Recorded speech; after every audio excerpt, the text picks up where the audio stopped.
Welcome back, everyone. This is Akinar here with more blueprints. It is time to kick off day 31. Let's jump into it. We had quite the time with day 30. If you missed that draft for whatever reason, I highly recommend checking it out. It ended up being quite the nail biter. Oh my goodness, I am so glad.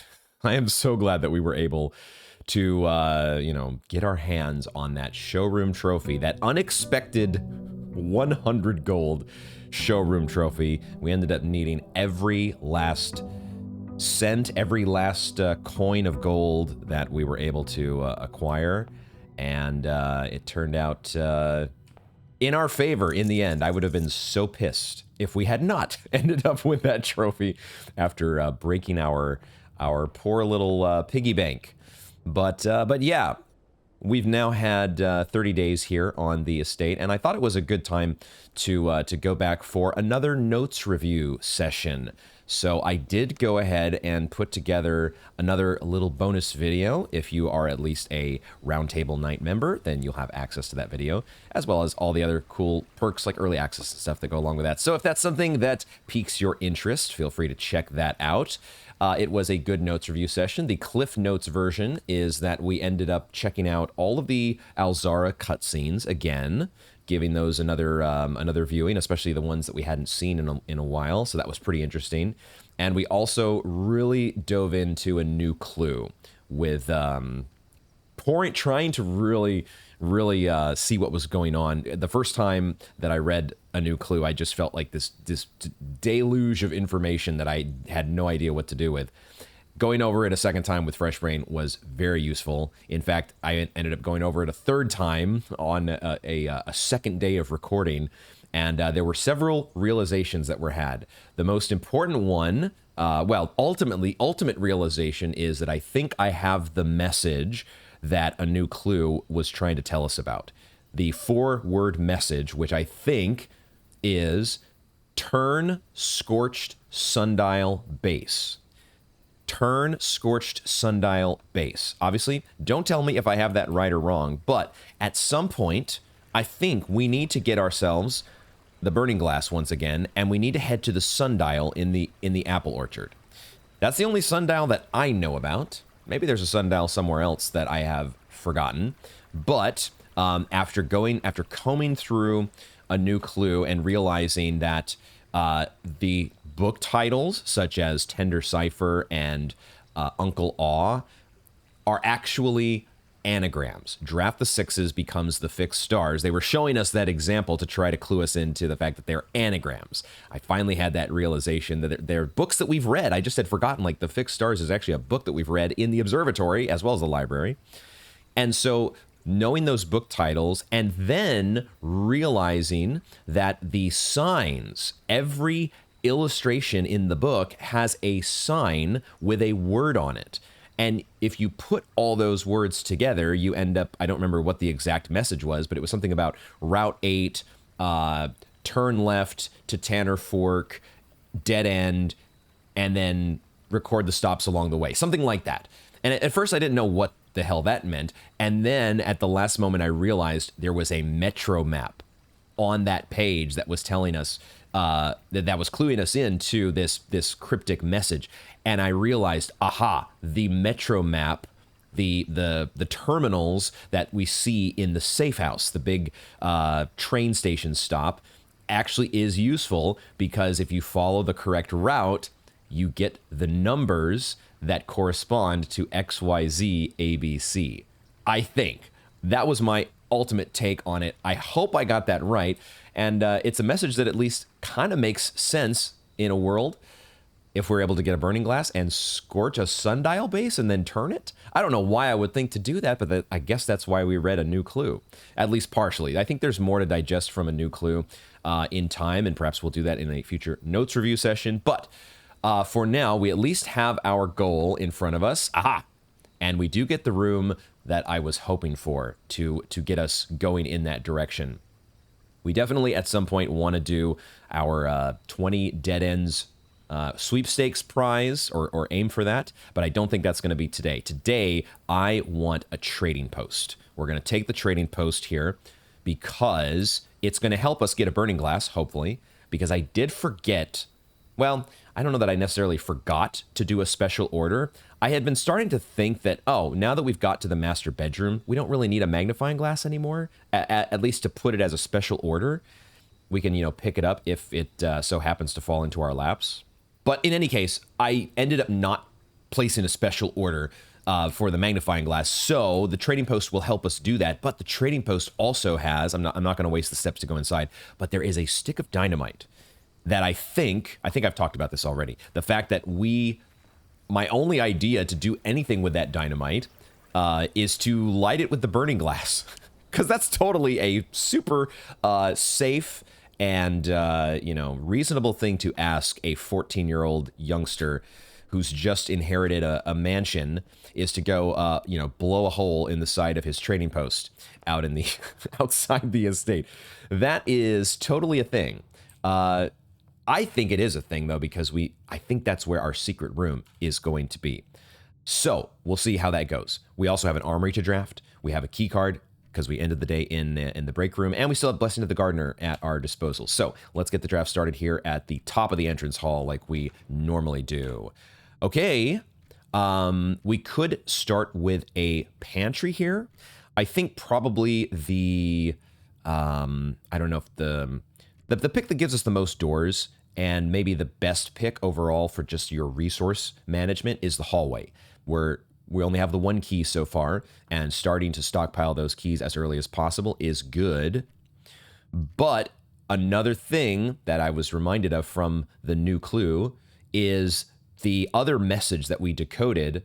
All corner case, or not all corner case, all checked corner case rooms had a low case clue found in them. I'm not exactly getting those words correct here, but one of the checked rooms was the pantry. And so it makes me want to check the pantry again to see what we might have missed. So I think I want to do that here, actually, right off the bat. I think we're going to take the pantry, and I actually want to check it now before I do anything else, because a low case clue makes me wonder exactly what there could be that we might have missed because one of the checked rooms is the patio, and we know with the patio there was something that was low to the ground, aka a dig spot that surfaces an archives key. So by looking low to the ground, we could find something that is important for our case. I don't know if we're necessarily on the same case as Detective Bon Margle, but man, what would it be? I've looked through the pantry before, but I have to say I didn't necessarily go to every single cabinet or drawer to see if it was interactable. A low case clue. I just don't see any. I'm thinking if it's a low case clue, then we don't have to focus on anything that's like above these top shelves. Wouldn't be involved, right? It has to be low to the ground. If I'm to believe, or if I'm interpreting the clue correctly. But so far we have not surfaced any interactable spots here. It makes me wonder if maybe there's a dig site. Do we actually need to bring the shovel into the pantry? We could, it might be easier to get our hands on a shovel today with the trading post. So that could be a goal here to get our hands on a shovel, because otherwise I don't open the tea can, and that is your low clue, your blue tea. What? I just don't see anything. No interactable spots. Lux coffee.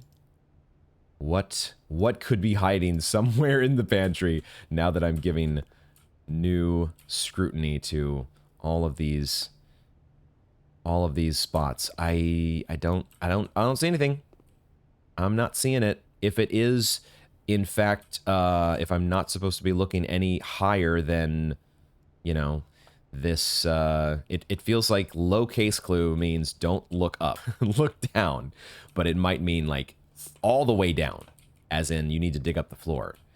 Okay, so nothing, no fruit. Well, there was fruit in the pantry, because there's always fruit in the pantry, but we didn't bear any fruit regarding a new clue. So, in that case, then we'll head back to the entrance hall, having spent a couple extra steps, but that's fine, and we will steer our draft over to the east now. And we can take a den, I think, just to get me all the way to the east wing and get ourselves a gem. Although, the Nook is another room. It's another checked corner case room that supposedly has a low case clue in it. I always hate, though, taking the reading Nook in a spot where the library might not point in the right direction. I want to get the library and then the bookshop. I want it to be as guaranteed as possible. Not as guaranteed as possible to make sure we can draft from the library.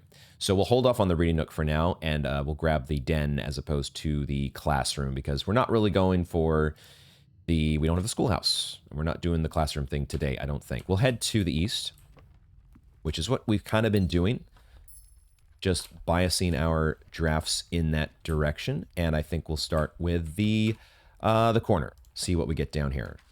And we once again do get a commissary. I think that's what we pick up here to make sure we have that and have it pretty close to the entrance hall to be able to go back to the trading post. That feels like a fairly straightforward commissary. So let's pick that. And we could look at the stock in the commissary just to make sure we have... Let's actually do that. Let's make sure if we want to, if there are gems on sale, and there are. There's also a magnifying glass, and there's a shovel. That's pretty fortunate. We're looking for both of these. We're looking for everything, actually. Let's buy the gems, and let's buy the shovel, and let's buy the magnifying glass. All these things are on our agenda, and maybe the other gems will be as well, but we'll hold off on those temporarily. But that's great. So now we could even just go right back to the pantry and check to see if there's a dig spot, and part of me wants to. Let's draft up above the den first, though. And we could take the Geist bedroom here, or we could take the spare bedroom to guarantee us a door into rank 3. We could do that. But I think getting the dice, getting those early dice, always feels pretty nice. Unintentional rhyme. The security room, I'm not desperate for that at the moment. Other than we always have the option to turn on our experiments if we pick up that terminal early. We do also have a key card. I have to remember, the key card does make the security room a little more tantalizing. Being able to up that security level right off the bat. Given the placement of everything, though, I'm just going to kind of default to the, this is an okay spot to put a dead end. And I like having the dice. So let's pick the Geist bedroom. Grab the dice. I don't suppose there would ever be... I don't think we've had any reason to think there are going to be any other items in this room ever now. But, that could change if we had a lucky rabbit's foot, but we don't. So, But also, I've been realizing that some of these rooms I haven't fully explored. So, here and there, we might take another closer look at some of these places. I don't see anything new in the Geist bedroom right off the bat. So now we're being a little bit loose with our steps here, but I do want to check and see, is it possible that I have somehow missed a... It doesn't feel like you'd be able to dig in the pantry. That just don't feel right. But I'm going to check it because I can't help myself. A low case clue is on my mind. This ladder. There's no way we can interact with this ladder. Push it somewhere. I don't know what that would... I guess you could push it to the right shelf and then you would be getting a high case clue. I am not seeing a dig spot. But also, I don't know if I have to wait like I would in the cloister. Do I need to be a little more patiently going over each of these tiles to find where you could actually... It doesn't... If not for the clue from a new clue, it wouldn't make any sense to me to try to dig up the pantry. So it feels like we're on the wrong track. But at the same time... Oh, what if we're not supposed to be...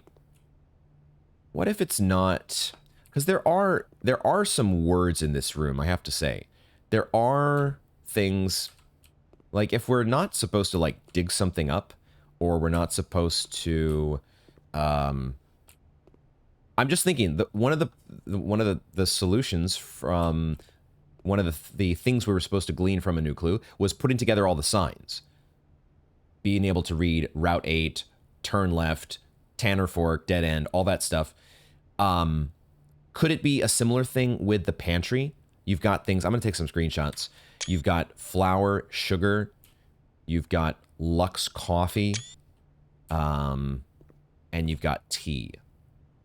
Now, the thing is, I don't know. Those don't make any sense. They're just regular things. They don't make sense. They totally make sense as regular things in a pantry.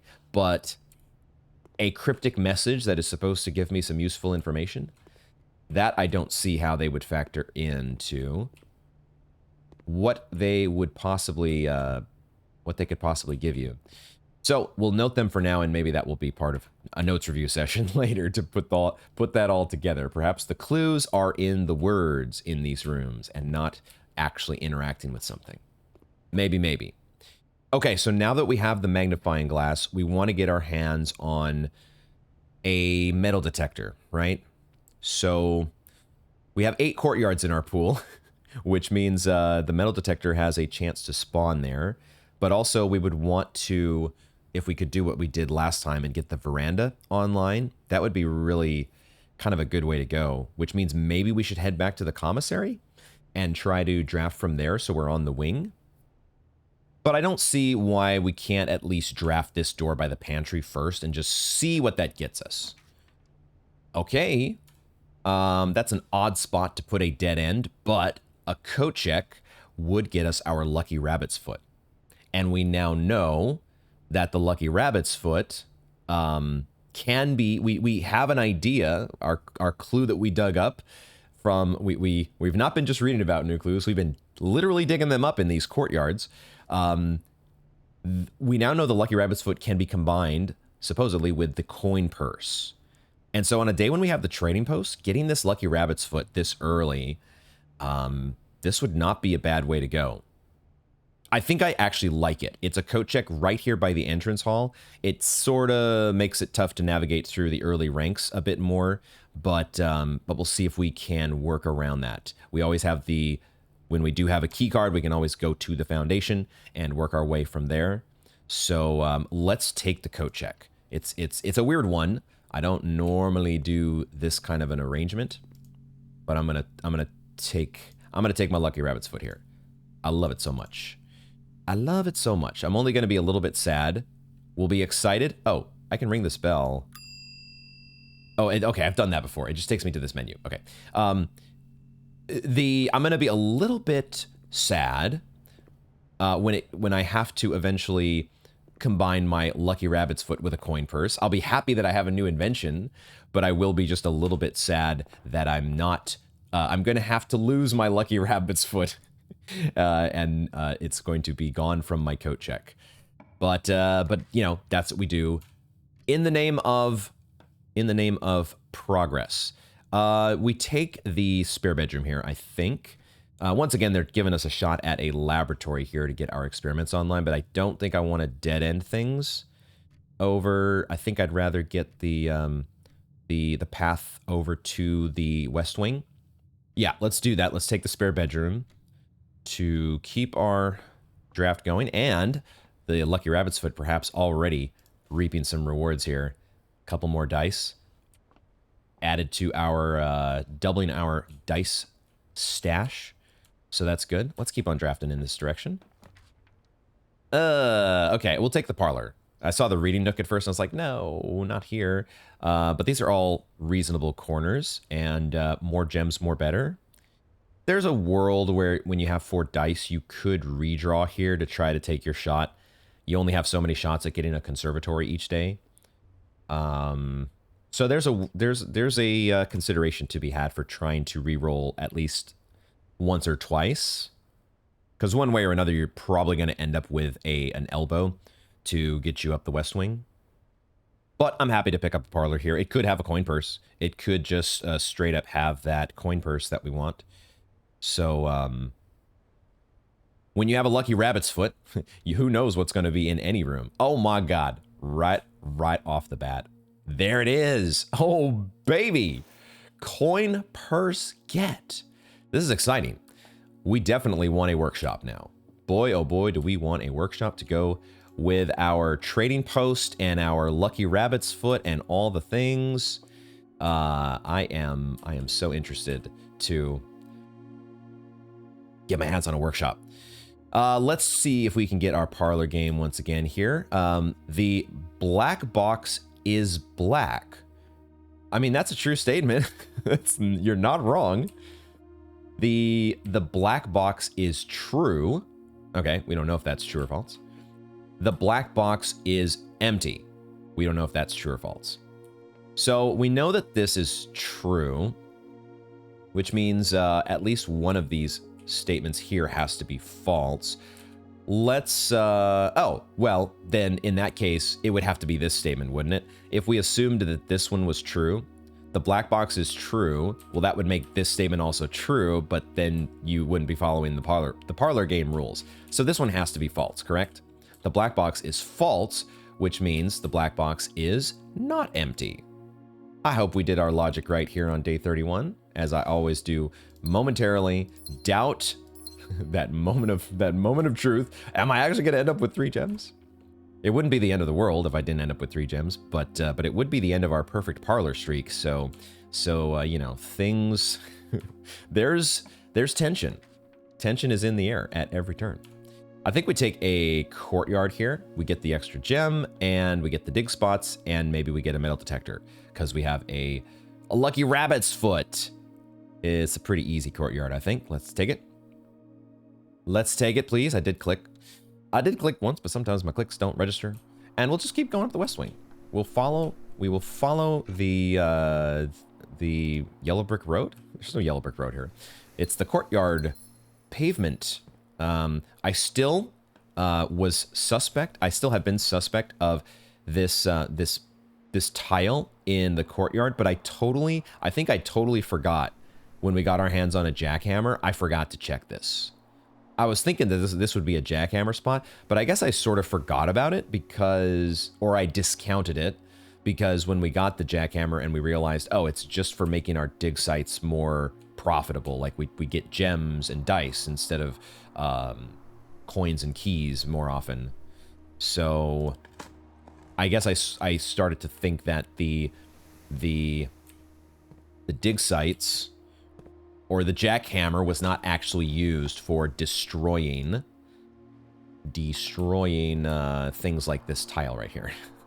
Is there any? There is another tile here in this room. These could just be, you know, part of the texturing. Part of the character of the courtyard is just to have some tiles that are in a bit of a state of disrepair, and they're not actually meant to be destroyed by items that you make. Okay, let's keep drafting. Let's keep it going. I'm kind of feeling like this is a reroll, either to get another courtyard or a West Wing hall or a den, something that has 3 doors. I want to be able to continue up the West Wing, but I also want to continue. I want to be able to go through rank 3 as well. I don't have to spend a die though. We could just settle for the corridor, and then we have the commissary still to go up the East Wing. I would also settle for a workshop. That's another reason for us to redraw here, is just to make sure we get a workshop ASAP. So I'll go ahead and redraw. I'm just not excited by any of these options, and we have 4 dice. Let's do it. Okay, there's a den. Observatory could be very nice when you have however many freaking stars we've got now. The observatory is is a pretty good one to consider, especially if we could get that Florealis buff online. It hadn't dawned on me until the other day that, oh yeah, Florealis kind of goes amazingly with all our courtyards that we have, doesn't it? But here I like having the additional doors, I think, with the den. The den also has a chance to have a trunk when you've got a Lucky Rabbit's Foot, and we have a sledgehammer now. So let's take the den, and we still have 2 observatories in the pool. And there, sure enough, is a trunk. You read my mind, you beautiful bastard of a room. Give me that. Give me that trunk. Keys, please. All right, more dice is fine. More dice, more coins. We do want to be picking up some keys eventually. Or if we don't, we need to think about how we're going to make sure that our draft is open to us as we progress. Let's continue to rank 3 for now. Do we? Yeah, rank 3. I could have tried to go for a veranda. That would have been one option there. But there is our workshop. Let's freaking go.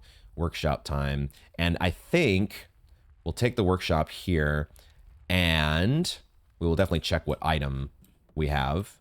It's a battery. Okay. This might be one to trade in the trading post, because at the same time,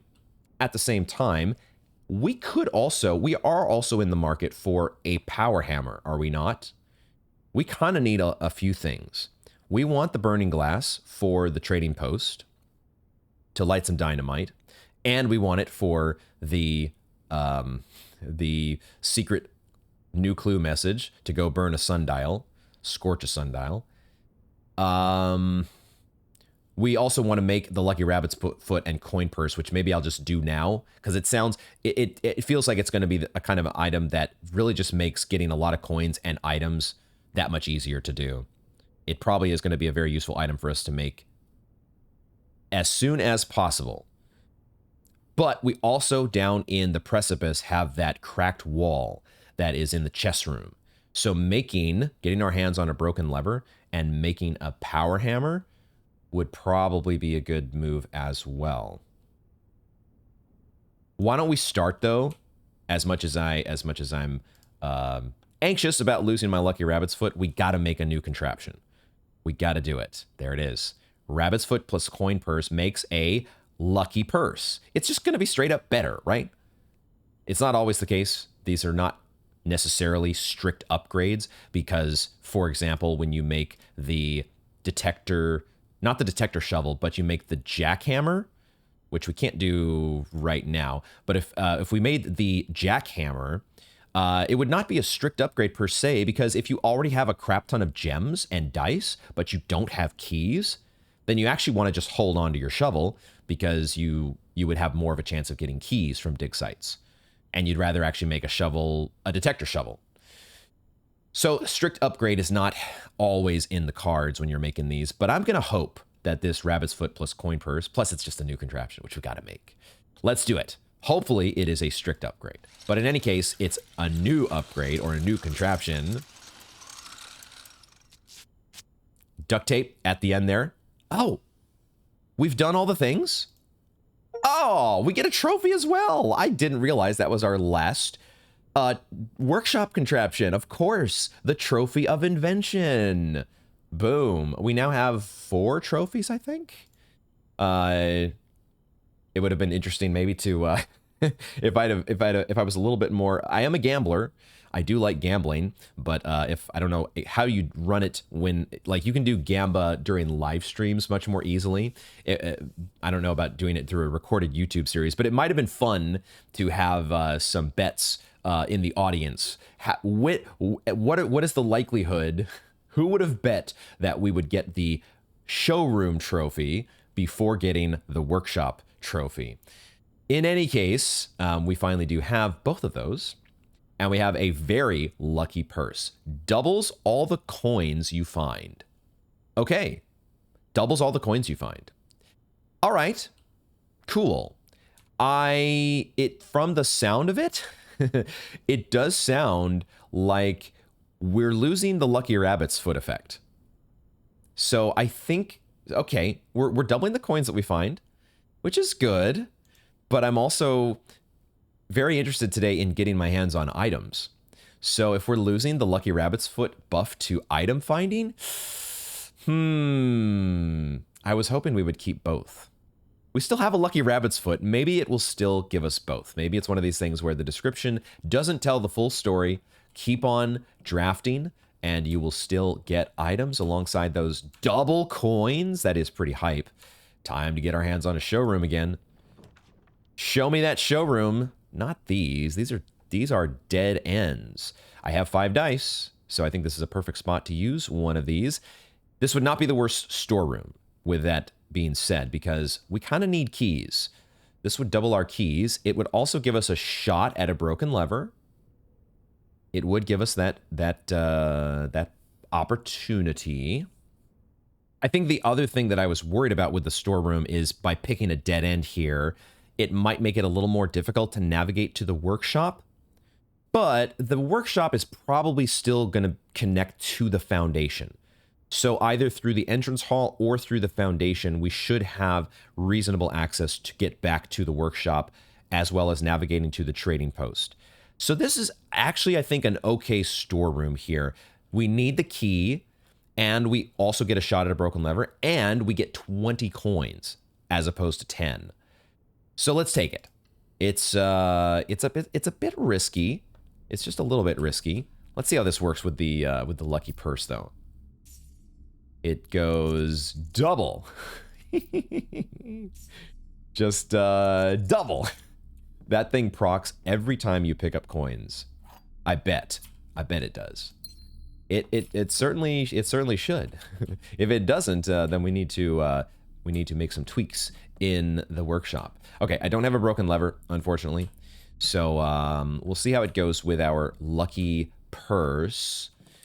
But we've at least obtained our new workshop trophy, which is very cool. I'm just now remembering we have the Mantle of the Knight, which means eventually there's going to be an armory to draft here. So these coins, getting double coins here, is going to be actually pretty dope. Let's draft through the den, though. Okay, there's keys if we want them. The problem is if we take a garage here, it's going to completely block us off. It's going to make getting back to the workshop very difficult. So I'm going to take a West Wing Hall to make sure we don't do that. I want to make sure we connect to the foundation here, and then hopefully we'll get a garage at some point here as we're going up the West Wing. I'd kind of, the garage had kind of slipped my mind, but the garage could be very useful to us because we have the trading post, and it might be we might be able to get our hands on some car keys, if not organically. So we'll take the West Wing Hall. And then I think I draft up here next to the foundation, because this is where I want to potentially use my dice if I need, in order to make sure that we connect to the foundation, at least from this side, and also use a key if we have to. I would definitely want to use a key here. Okay, I think I settle for the Mount Holly gift shop, even though it doesn't really, it's just a generic T-shaped room.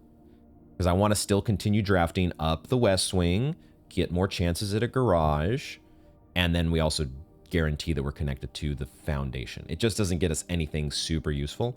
Now, you know, at the same time, you could say, take the observatory because it connects to the foundation, and then you could draft from the foundation, you could draft to the west and get a garage. But the problem is we only have one key right now.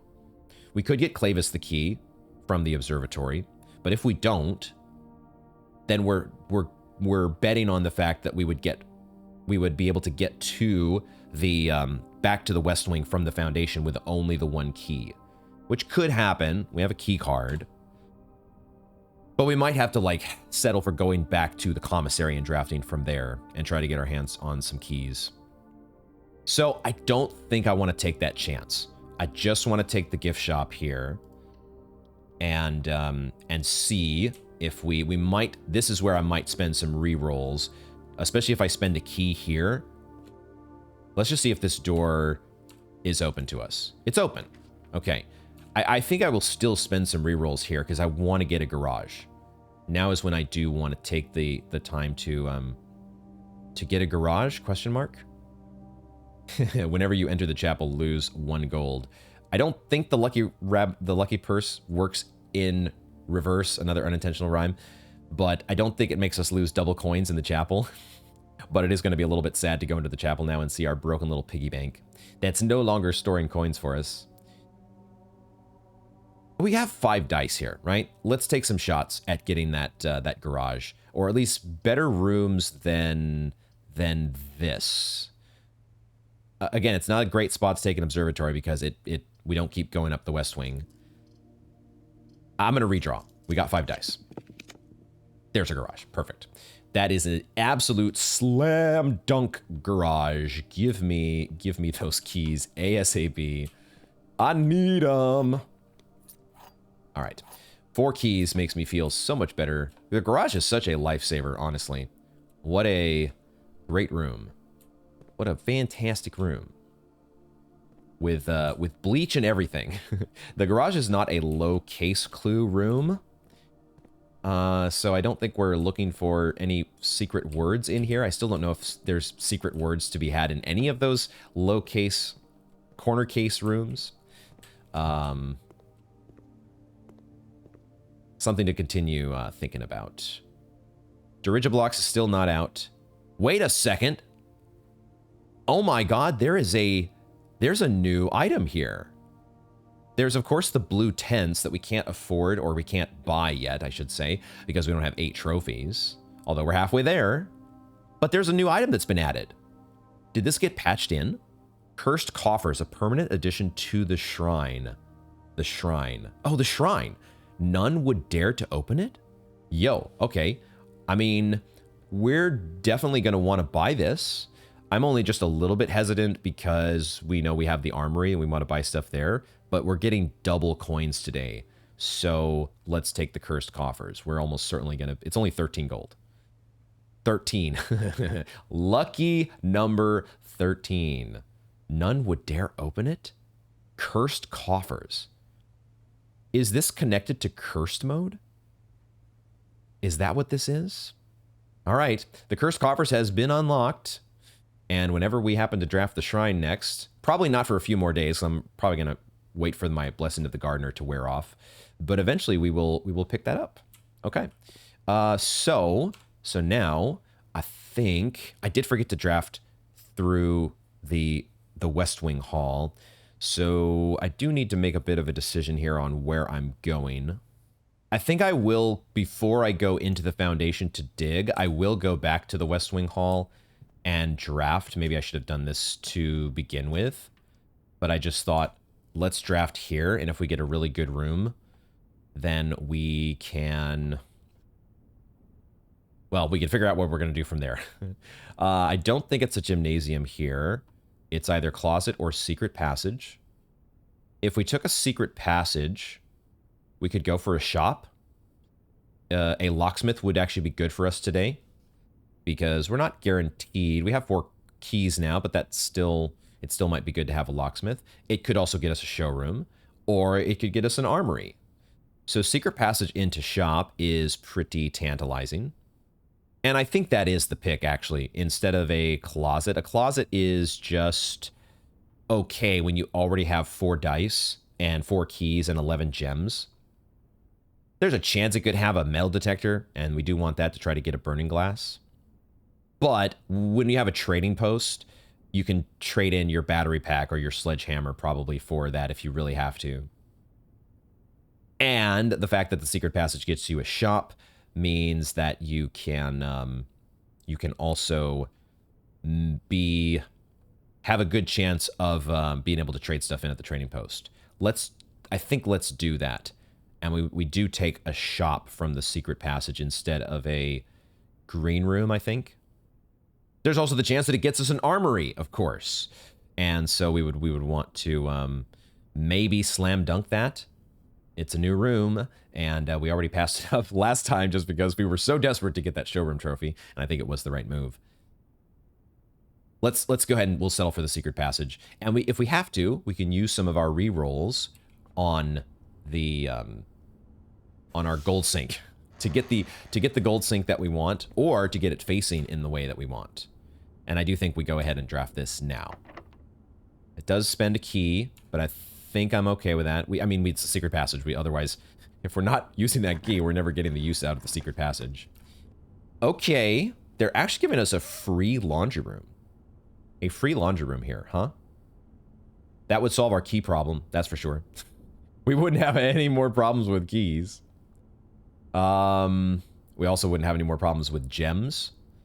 So I could see, you know, there's a world where you take the laundry room and then you swap coins for gems and then coins for keys. That would actually be pretty dope. Especially when you've got a lucky purse that's going to start filling your coffers again. At the same time, this is when we have a secret passage, and when you have 4 dice, you want to really maximize your chances at getting either a showroom or an armory.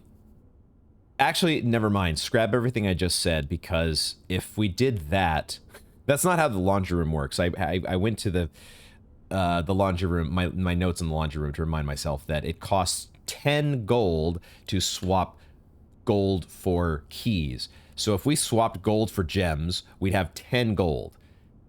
Assuming that we don't get the proc from the... I'm assuming we would not get the proc from the lucky purse when swapping those gems for coins. So we would end up with 10 coins, not 20. And then then swapping all that for keys would mean we spend 10 gold and have 0 gold. And we would swap that for keys, we'd have 0 keys and 3 gold. So that's terrible. Remember, kids, don't be a dingus. So let's not do any of that. I think it's between a locksmith then and redrawing. The locksmith, of course, is the safe play, just to make sure you've got keys, and you've got keys for days.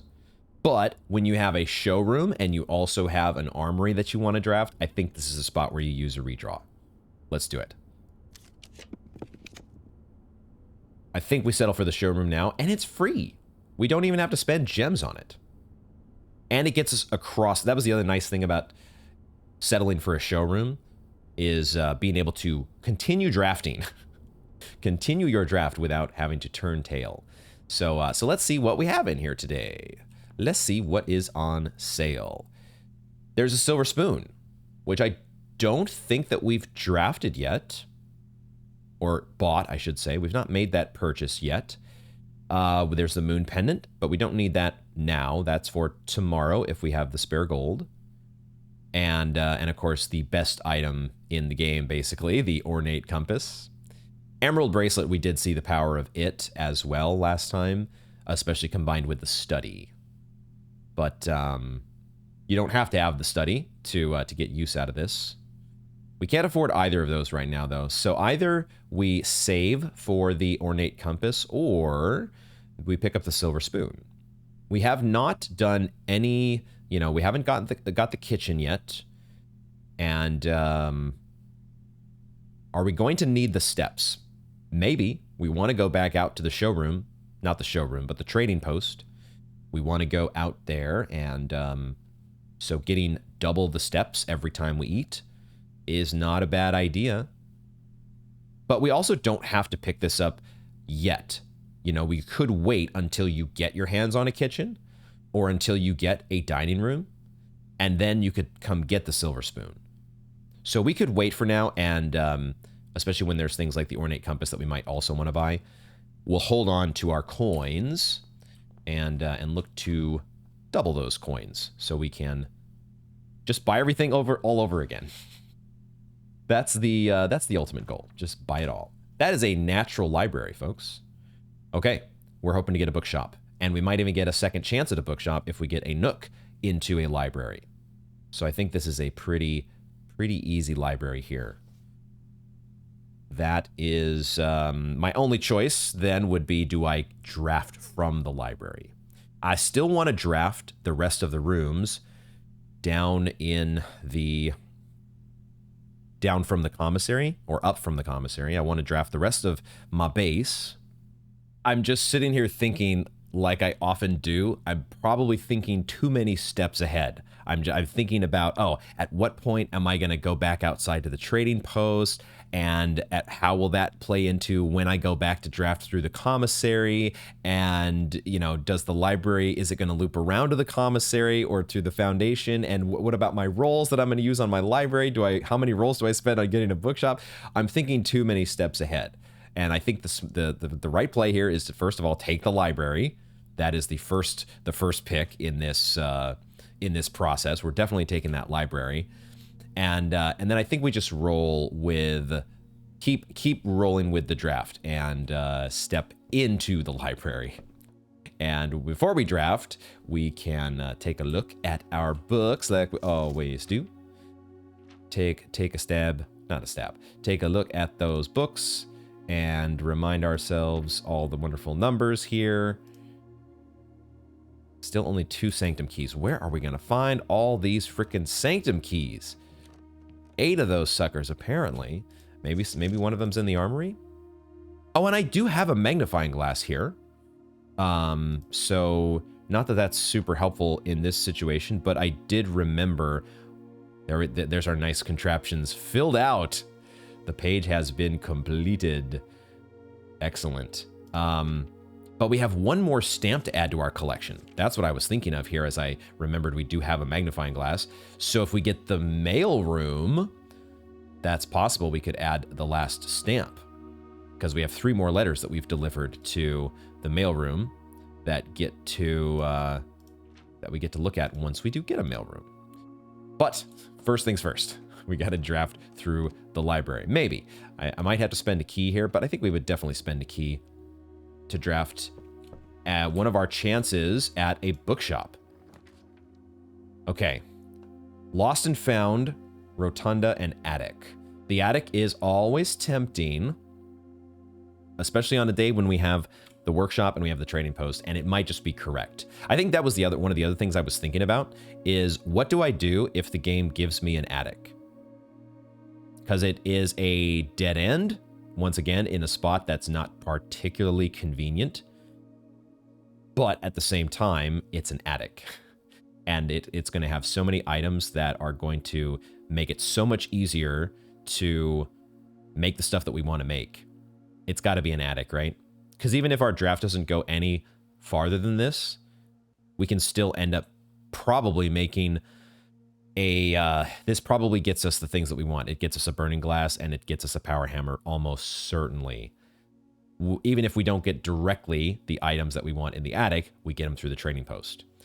The attic's got to be correct, even though it kind of makes our draft funky in terms of our floor plan layout, but that's fine. It's okay. We've got the gems to spend, and we do it. We do it. We get a trunk. Okay, is that the first time we've seen? Ah, there we go. Broken lever. Boom. Power hammer can be made. Excellent. I think this is the first time we've seen a trunk in the attic. Wow, car keys. When we already have a garage, that means we are probably getting a secret garden key, which means that silver spoon is now more enticing, because that would mean a hell of a lot more steps. So, and we have a metal detector as well, so now we have a burning glass. Okay. Perfect. Oh, wow, but there's already a secret garden key here. And there's a coupon book. Yo. So now if we're ever low on gems, there's going to be 2 gold cost gems. That sentence is not, I'm not saying that right. The gems in this commissary are only going to cost 2 gold now. And on top of everything else, we got ourselves a treasure map that's right above the foundation. Points to the room right above the foundation. So we're in business, folks. I think we're in business here. Okay, cool. We can do all the things. It's just a matter of when we do them. Wow, so we already have a secret garden key, and we have the car keys. We go and open the garage. We open the trunk at the very least, and then we dig up the foundation, and then we draft into this room above the foundation and get ourselves a treasure. And then we take stock from there to see where we go. Because maybe at that point we'll head back through the foundation to get back to the entrance hall and the commissary, or we go directly to, well, we want to go back to the workshop as well. we definitely want to make the two things that we know we want to make. So maybe we head actually directly to the workshop. We know the things. We know we want to make the things that we want to make. Did we look at this before with the magnifying glass? I think so.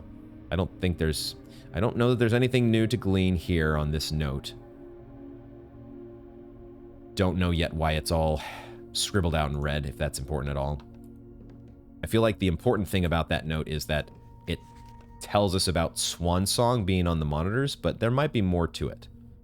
Okay, this is super exciting. I just am taking a moment here to make sure there's nothing else that I have somehow overlooked.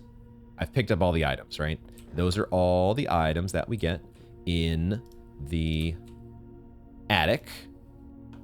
Is there anything worth looking on this painting that I've missed before? I have looked at this with the magnifying glass, have I not? Have I understood what this is meant to communicate? The fact that Uncle... This is Simon, right? Like, we're Simon, but this is also Simon. No, wait. This is Simon, isn't it? This is Herbert. And this is the Baron. This is their dad. And he's pointing down over the ledge toward what I presume to be the precipice area. Although maybe not. Maybe it's the area that's farther over. There's... This might be worth looking again at. But, because there might be more information here that this is trying to communicate that I've just overlooked before. Trying to re-examine things that we've previously. Make sure we don't rule anything out too soon. We don't get a bookshop, unfortunately. But we have other goals that we wanted to accomplish today, and the attic is definitely going to help us forward those. Do we just check out a new clue again? I don't know any of these other books that I'm in a hurry to go back. It's been a while since we've checked out the Sightseer's Guide to Reddington. That might be worth another perusal. But I also have all of the... I have those screenshots in my notes already, don't I? I guess we might as well. I did quickly peruse my notes here just to see, was there any page that might be worth checking again with the magnifying glass in the Sightseer's Guide? Maybe the last page? So it's just we'll pick that one because it's been a while since we've looked at it and I don't have anything else to do in the library. So until we get our hands on the full copy of Realm and Rune. So, okay. So do we want to buy anything now from the showroom? Do I want to buy that silver spoon? I think I still wait. This is still pretty close to the foundation. I also might wait to make the... I don't have to make the contraptions right away because I might still want the sledgehammer to open trunks, and I still might want the magnifying glass to examine letters in the mailroom or other such things. So I don't have to make the burning glass just yet, or the power hammer for that matter. So I think instead we will go to the garage to open the trunk. Because I'm curious, what is the trunk going to give us now that we've already picked up a battery and a secret garden key? Will it even have anything? We've also picked up a broken lever. Like, what would the car trunk have in replacement of those items? Okay, a silver key and a lockpick kit. That's the answer. I think our lock problems are solved with having a lockpick kit as well as a key card. So I think we're good to go on opening doors, as many as we can get our hands on. But also, I may... Well, I don't really need the trading post for, you know, actually trading stuff in now, at least for the inventions that I was wanting to make. So we'll see at what point we want to maybe trade in the lockpick kit or not. For now, we can go dig up the... I think we dig up the foundation. I might miss out on some steps from turnips if I don't have the silver spoon. But if I do, that's okay. We still have the kitchen and the showroom and other dig spots that we could get value from. And there's no guarantee that we're going to get turnips anyways from these dig spots. We get a key.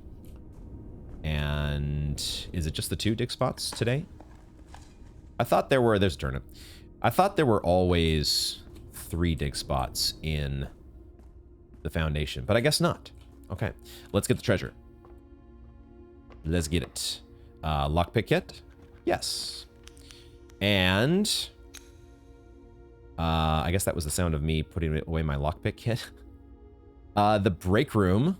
The break room is not really what I want here because I want a room that leads to the rest of the house. These are all dead ends, and so I think I re-roll. Because otherwise, we're counting on the door next to us, to the east, to get us a room that goes into the rest of the house. I don't think I want to quite take that chance. So let's redraw. I think I will settle for the passageway. We got plenty of gems. Passageway is fine here. Assuming that we can still... I'm guessing the treasure is going to be available in whatever room we pick, right? That's how the treasure map works. I don't see why it wouldn't why it would prohibit us from... We've been able to dig up places like the archives.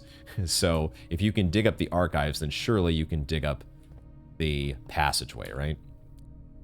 And sure enough, this is the spot. Let's go.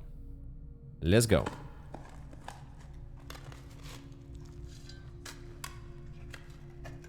Dig, dig, dig, dig, dig, dig, dig. Put your back into it. We are really putting our back into it. This is taking some time, my goodness. All right. And we do get ourselves... Oh my god! We got one of the coffers of Mount Holly, the one that has gold. Oh, baby. On a day that we have the lucky purse, it contains 40 gold, which means we get 80 gold. Oh my god, we hit the mother lode. Holy mother. Wow. Was that our little dig spot there? Okay, yeah. That's such a shallow... That doesn't... there's no way there was a chest of 40 gold in that small little... That small, teeny tiny little hole. Maybe it was really condensed pure gold. Okay, great. This is awesome. Because now I kind of want to just head right back to the showroom and get my hands on both a silver spoon and an ornate compass. But we have enough where we could afford both the ornate compass and the emerald bracelet. Is that the better way to go and just remove all gem costs? We still have 8 gems, and we still have a whole bunch of gems in the commissary to buy, and we have a coupon book. So it probably makes more sense to just get the silver spoon and the ornate compass. I think I do go back for both of those right now because, yeah, those are both valuable enough to us. And we've never had the silver spoon before, I don't think. I don't think there's an achievement for buying each item in the showroom at least once. It'd be cool if there was. But we definitely want the ornate compass. We even get the one gold discount from our coupon book, which is so awesome. The silver spoon. Yeah, let's get the silver spoon this time. Maybe the optimal min-max pick is the emerald bracelet. But I think we're going to get value out of this silver spoon. And we want it on a day like today when I'm going to be wanting to make trips back to the workshop and the trading post and the apple orchard, which now maybe we're going to actually be able to scorch a sundial. Hello. So now we will try to get our hands on some steps. But I think we'll draft first from the foundation.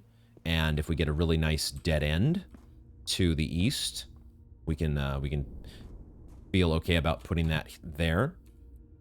We'll see what we get. There's a freezer. That's a freezer. A freezer is really interesting because it... we could do the freezer furnace thing. If we're lucky enough here, the passageway starts us going with the duct system. And we could... There's a world where... we already were offered a furnace, which is pretty funny. We could have taken the furnace at the top of the foundation, and then we might have ended up with a freezer directly across the way. But I feel like this gives us a chance to completely thaw the freezer, which is still on our to-do list. We could rotate floor plans here to point the laboratory in the other direction, just for the heck of it. But I don't think we're taking a laboratory here, are we? We could, but we're already kind of halfway through the draft. And a freezer ain't bad. It just would limit our options for the rest of the day unless we actually thaw the freezer, unless we thaw our accounts.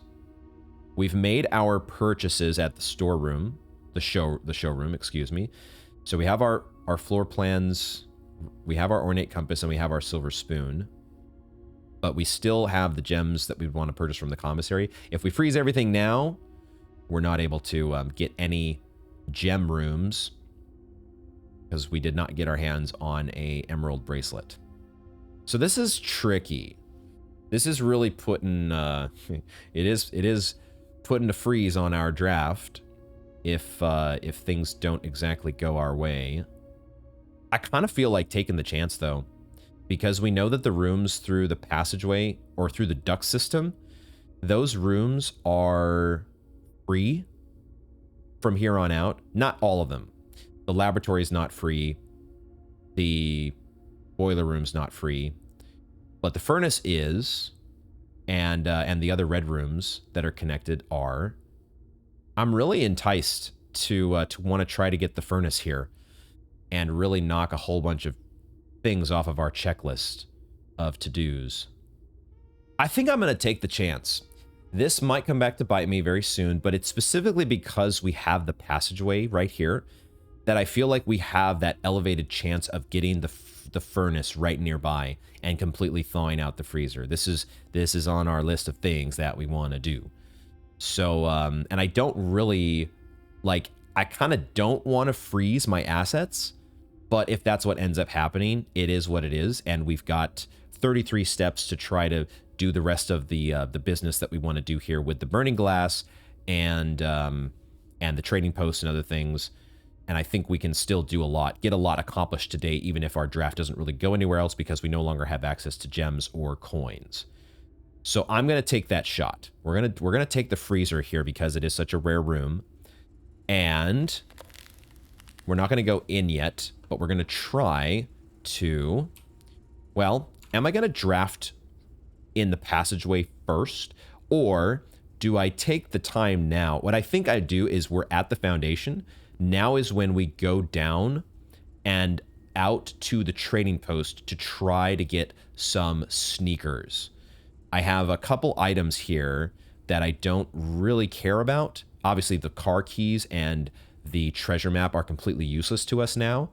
And also, I don't care a whole lot about either the coupon book or the lockpick kit. Obviously, the coupon book is pretty useless when your gold is frozen. I want to get some tennis shoes to make sure that we're able to navigate the grounds and go to places like the apple orchard or the precipice, and obviously back to the workshop to make those contraptions. So I think that makes sense. Let's go to the trading post and before we do anything else, and see what items we're allowed to get our hands on.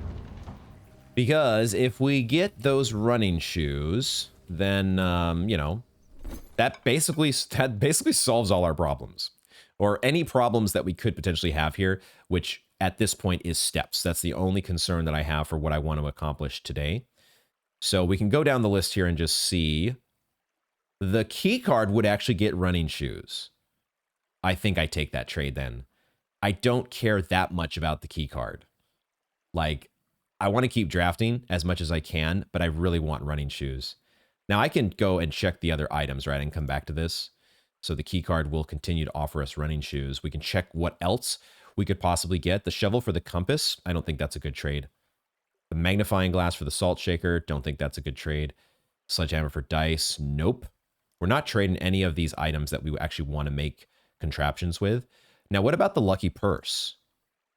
Interesting, it trades for a prism key. I don't want to make that trade either necessarily. When I still have the chance to unfreeze my assets, I'm not necessarily giving up the lucky purse yet. But that prism key is an interesting option. What about the car keys? The car keys for compass I could probably go for. I think we definitely would want the compass. But we have an ornate compass, so we don't really care about that. But I guess we might as well do it at this point. What about the coupon book? Also the compass. I guess there's just not many items left in the pool when we have so many items already. Yeah, basically everything is trading for the compass because it's like, hey, that's the only thing that's left that you don't have already. At least that goes in that particular category. The silver key also trades in for the running shoes. That's an interesting one. Maybe I just give up my silver key then. The lockpick kit does as well. Interesting that the running shoes are in the category because not all items can be traded for all other items, right? There's clearly some. Oh wow, the ornate compass can be traded for an allowance token. Oh my goodness. What about the silver spoon? 3 dice.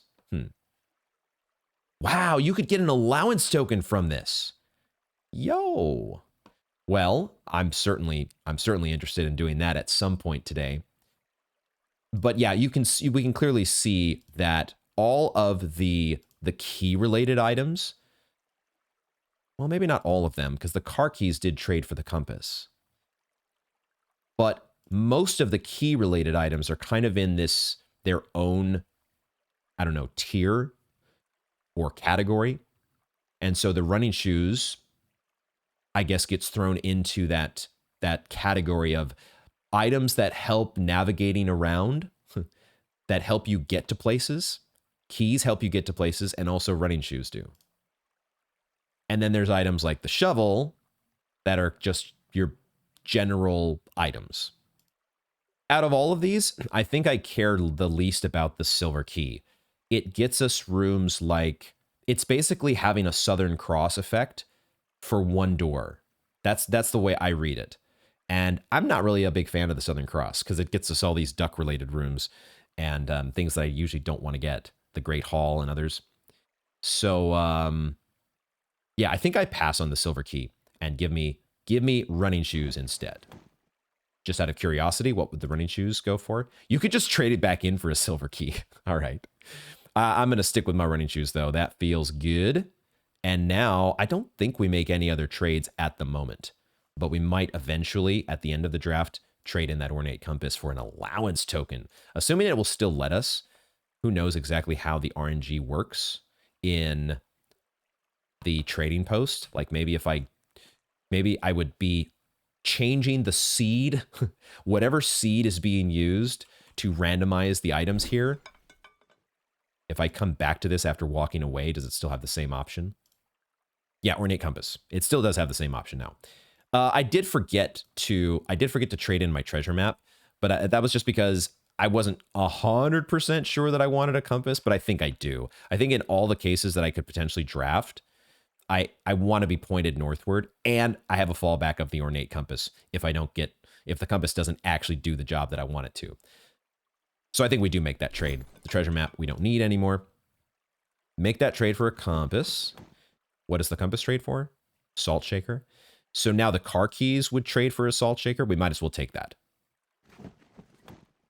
Salt shaker trades for, sleeping mask. I don't think I have any bedrooms, do I? Never mind. I have a spare bedroom and a geist bedroom. Is that better? Is that the salt shaker? We're already, with a silver spoon, getting double steps whenever we eat, correct? It's only when we eat.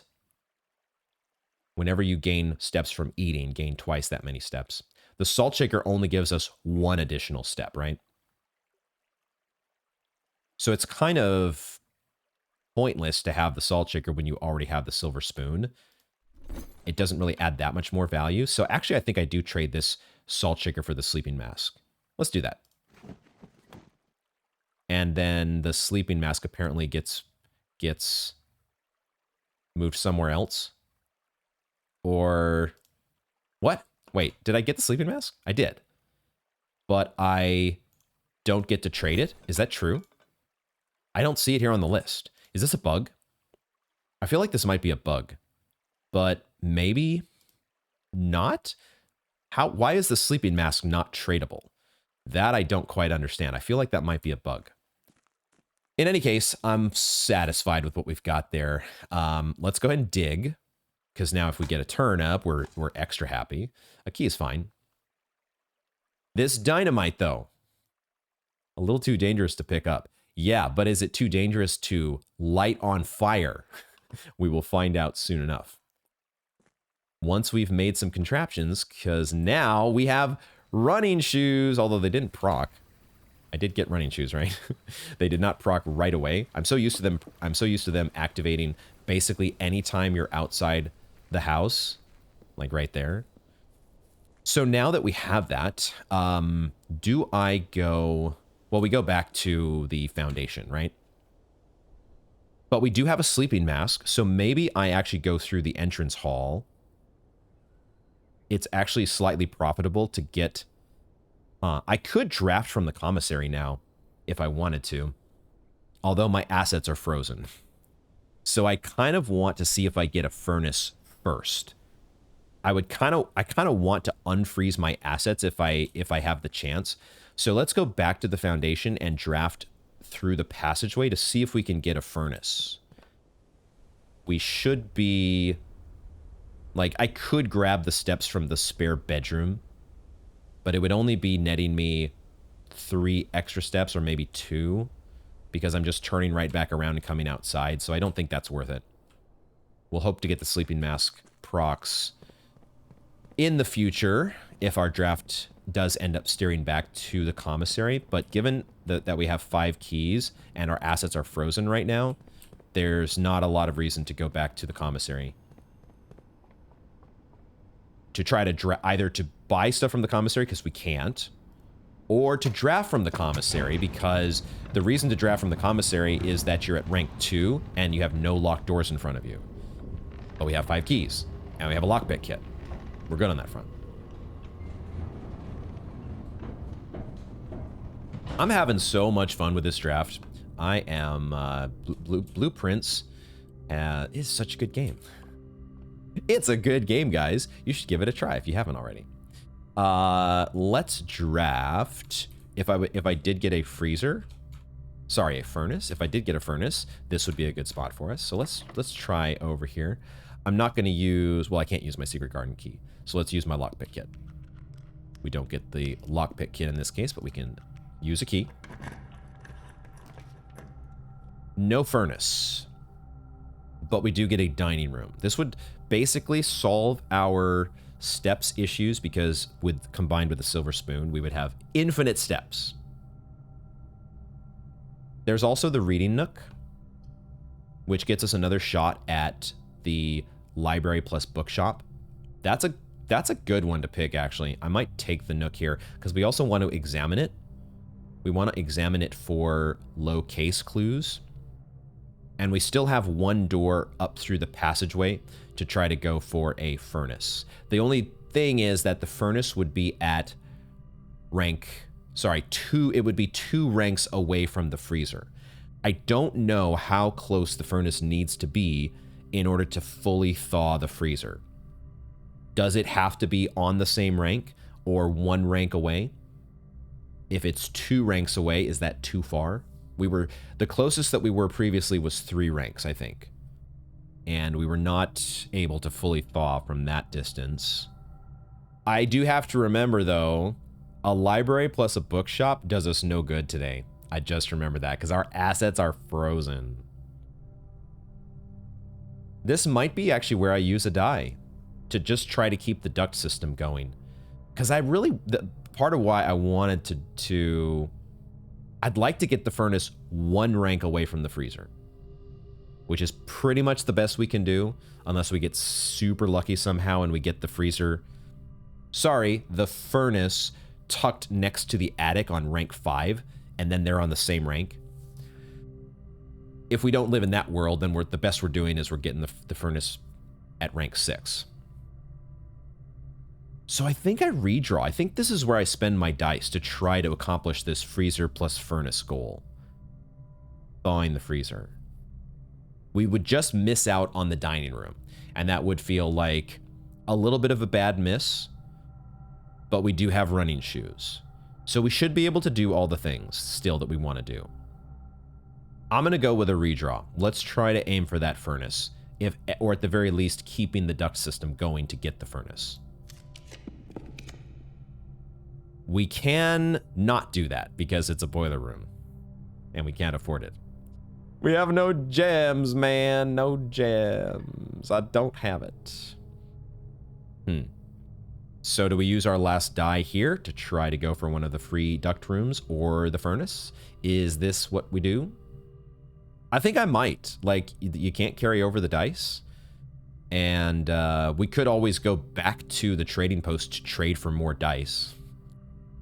Which one was it? The silver spoon? The silver spoon trades in for 3 dice.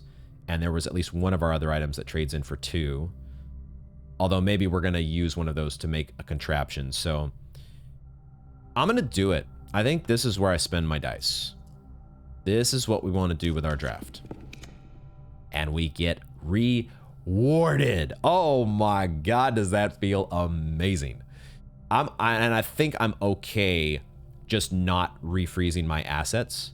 But we can see how this works. We can take the furnace and then I think what we can do is we can thaw our assets.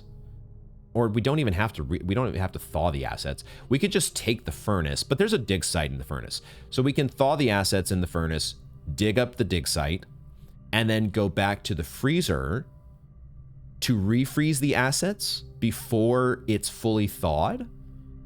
But do I even want to do that? Do I even want to do that? And so now I'm just going to be a little bit nitpicky about the ordering of events here and think through. I'm definitely taking the furnace, but I'm just going to think through, like, I think the answer is I think I want my assets unfrozen, period.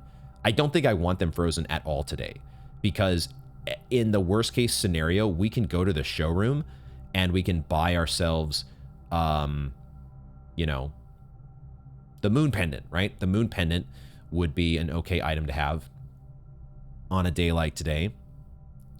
It's a good item to have on any day. But we also have the trading post to be able to trade in that, potentially that moon pendant could be traded in for an allowance token for all I know. I think ultimately I don't want my assets frozen when we have so much of a draft left. So we're going to take the furnace and we're just going to let the freezer thaw out, and we'll come back to it once it's thawed, and we can give it a full examination, and we don't refreeze our assets. We just, whatever gets left to the wind at the end of today's draft is how that happens. We take the furnace though, and we're happy.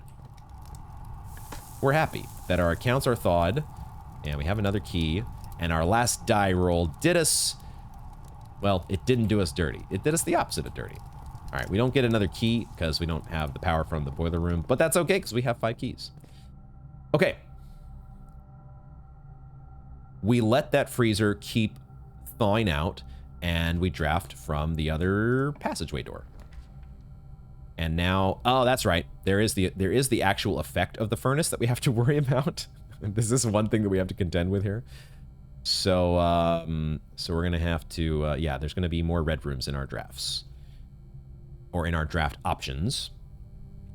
And we don't get to reroll now because I got rid of all my dice. So I think I'm taking the chapel here. The only question is, which way do we point it? Which is the best way to point it?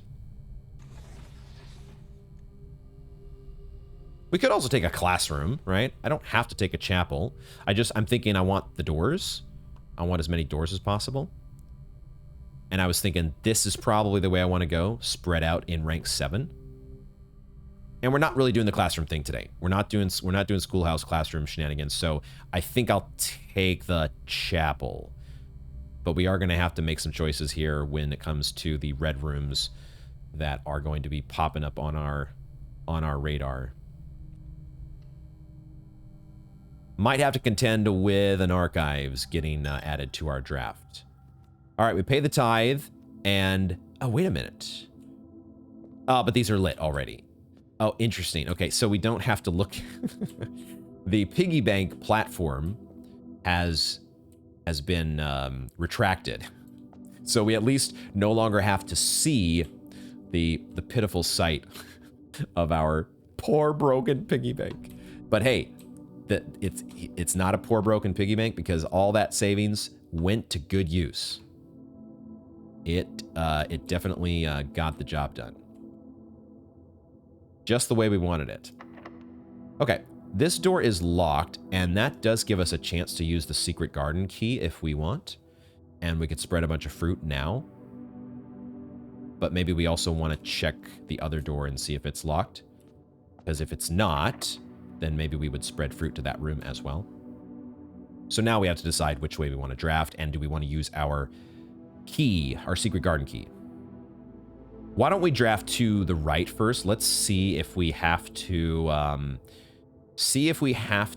contend, if the game is going to make us pick an archives. Let's see what we're dealing with in this direction. Ooh, an aquarium. Interesting. I hadn't thought about that, especially when you get to rotate that aquarium. It counts as a bedroom, which gets us steps. And it gets us the doors in the directions that we want to go because we have an ornate compass. Oh my god. Yeah, I think we just take an aquarium, we get ourselves another star, and probably a dig site, and some steps, most importantly. So I like that. I think I like that. And then, do I like getting the secret garden key or using it on the other side of the chapel? I think I'll actually hold off on that. Well, yes, I'm going to hold off on that because I'm just going to hold off on it, and we're going to actually go in the direction of the aquarium. We're actually going to draft through here, and we're going to try to... we actually get a key as well. Cool. We're going to try to steer the draft to the south. There's actually another key over here. Thank you very much, metal detector.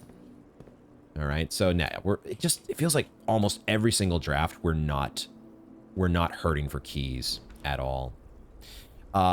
Interesting, closed exhibit. I think we just take that for the doors, question mark. If we were going to do the closed exhibit, we would probably point it like this. But there's also an observatory. So the observatory could be very fruitful here and also add another star to our count. The closed exhibit could be interesting if we were able to get our hands on the paper crown, because we have this red room buff now with the furnace, and so we would be giving ourselves a whole lot of rerolls with that paper crown. Now, at the same time, we have to remember this is a vault, and that's a whole lot of coins, but I think it's actually overkill on the coins, because we only have the showroom right now, and, you know, it'd be good to buy out the showroom, but I would be more interested in the vault if we already had an armory that we knew that we could make some purchases at. So I think I do take the closed exhibit here, and then maybe we'll draft up above into rank 8 and try to draft behind the closed exhibit. We could do that. Try to get that paper crown as soon as possible. Yeah, why don't we do that? Let's take the closed exhibit. That sounds fun to me. And if nothing else, well, it's fun, and who knows, we might be able to see what the paper crown could trade for in the trading post. Okay. Dang. We'll have to take the dark room here, I think, if I want to keep my draft going. I don't get to shelter myself from the effects of the dark room, and we don't have a utility closet. When's the last time we even saw a utility closet offered? I feel like I might need to make some adjustments in the conservatory the next time we get the chance. Now, I don't have to take the dark room here just to get behind the closed exhibit. I could settle for the walk-in closet or the solarium and say, you know, I'm not going to get behind the closed exhibit right away. Just don't worry about that. Because that's the problem with taking the dark room, right? You're not going to be able to see which direction the doors are facing, or if there's even any doors at all out of the rooms that you draft. So we wouldn't necessarily be getting our hands on that paper crown.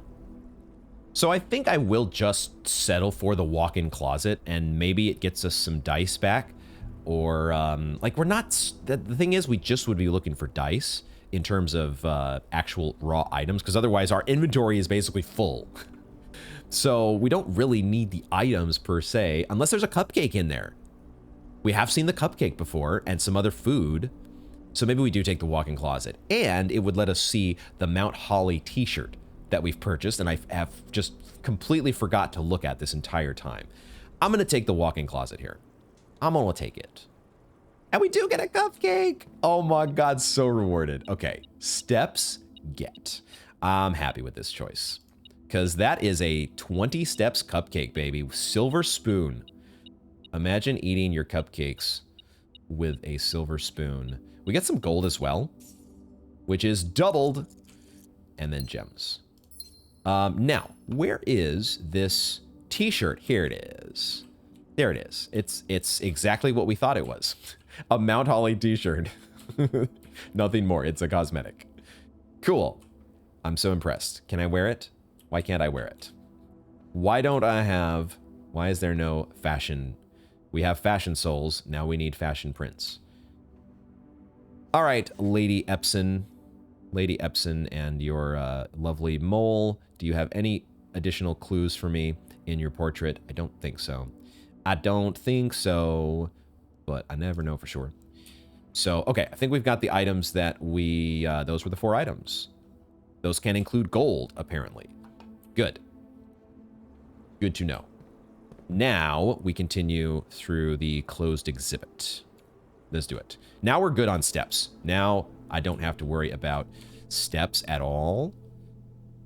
Like, maybe I actually go try to get behind the closed exhibit from this direction. Should we do that? Don't, because we're not worried about keys at all. So going back up into rank 8, I'm fine with that. Let's try to get this paper crown. Let's see if that's not going to be too much trouble to do. I don't think I take the lost and found here because I don't want to risk losing one of my items that I need for making contraptions. And I don't think there's a rare item that we're super interested in. So I think I just take the observatory here. Don't really need the office, other than supposedly there's a low case clue in the office that we want to check out. It was one of those rooms along with the patio and the nook and the pantry. So that would be one reason to take the office. In addition to the fact that it just spreads gold and we have a lucky purse. I think I've actually convinced myself. If nothing else, just taking another look at the office to see whether there is a low case clue to be had. Let's do that. Let's do it. And I will head in this direction first. A low case clue. Get our gem as well. A low case clue. I might be completely off. I don't, it could be that this is a red herring, this secret message that we found from a new clue, especially because we didn't find anything in the pantry. And we have already done something in the office that, like, this could be considered a low case clue, right? This could be considered a low case clue. The fact that there was this note that was somewhat low to the ground, question mark. That could be all that there is here in the office. But we might as well just give one more look to see, can anything be interacted with? Anything at all. Obviously, we can interact with these portraits. Simon, you got anything that you're hiding? You got anything secret that I need to know about? Any secrets that I don't already know? Origami, do you have a secret code on you somewhere? Or is there potentially a dig spot somewhere that I need to find within the office? I also just remembered another thing from our reviewing the Alzara cutscenes did remind me about this. The cutscene that talked about the chair. It's not any of the chairs in this room, but it's the chair in the drawing room that supposedly everybody has sat in. And maybe that chair in the drawing room is worth re-examining. But that does mean we need to draft the drawing room. So that's a whole different room to worry about. I don't think I'm on the right track with this low case clue thing. Or maybe I am, and I've already found the low case clue in the office. This thing. But if that's the case, then what is in the pantry that I haven't found? And what's in the nook that I haven't found? That's gonna continue to be a mystery for now. We're not gonna spread gold just yet, but I think I will spread it as soon as I draft this room, as soon as I open up this room through the office. And maybe this is actually where I use my key for the secret garden, because that would just be even more steps. We're just gonna end up with so many steps that we don't need. But I don't think the secret garden key traded for anything that I was supremely interested in. So I think we go ahead and use it here. Might as well use it or lose it. Question mark. Like, there could be other rooms that we're more interested in getting, but I like the fact that it gets us the multiple doors. I'm cool with that. Let's use the secret garden key. Seems like a perfect spot to use it. And now we will... Oh, we already get the fruit in this room. Boom. Love it. And that's double silver spoon with the apple. Apples and silver spoons. Name a more iconic duo. We're not running payroll, but I do want to spread gold. Spread it now. We're not waiting for that conference room. Do I also want to do anything else? I don't think I need to do any shenanigans with the security room. We're fine on keys. Is it too late to run experiments? I mean, it doesn't hurt to run the experiments. I don't see why not. We may as well log into the network. And I guess we would also be, we could also do our special orders here, which I did forget to do last time.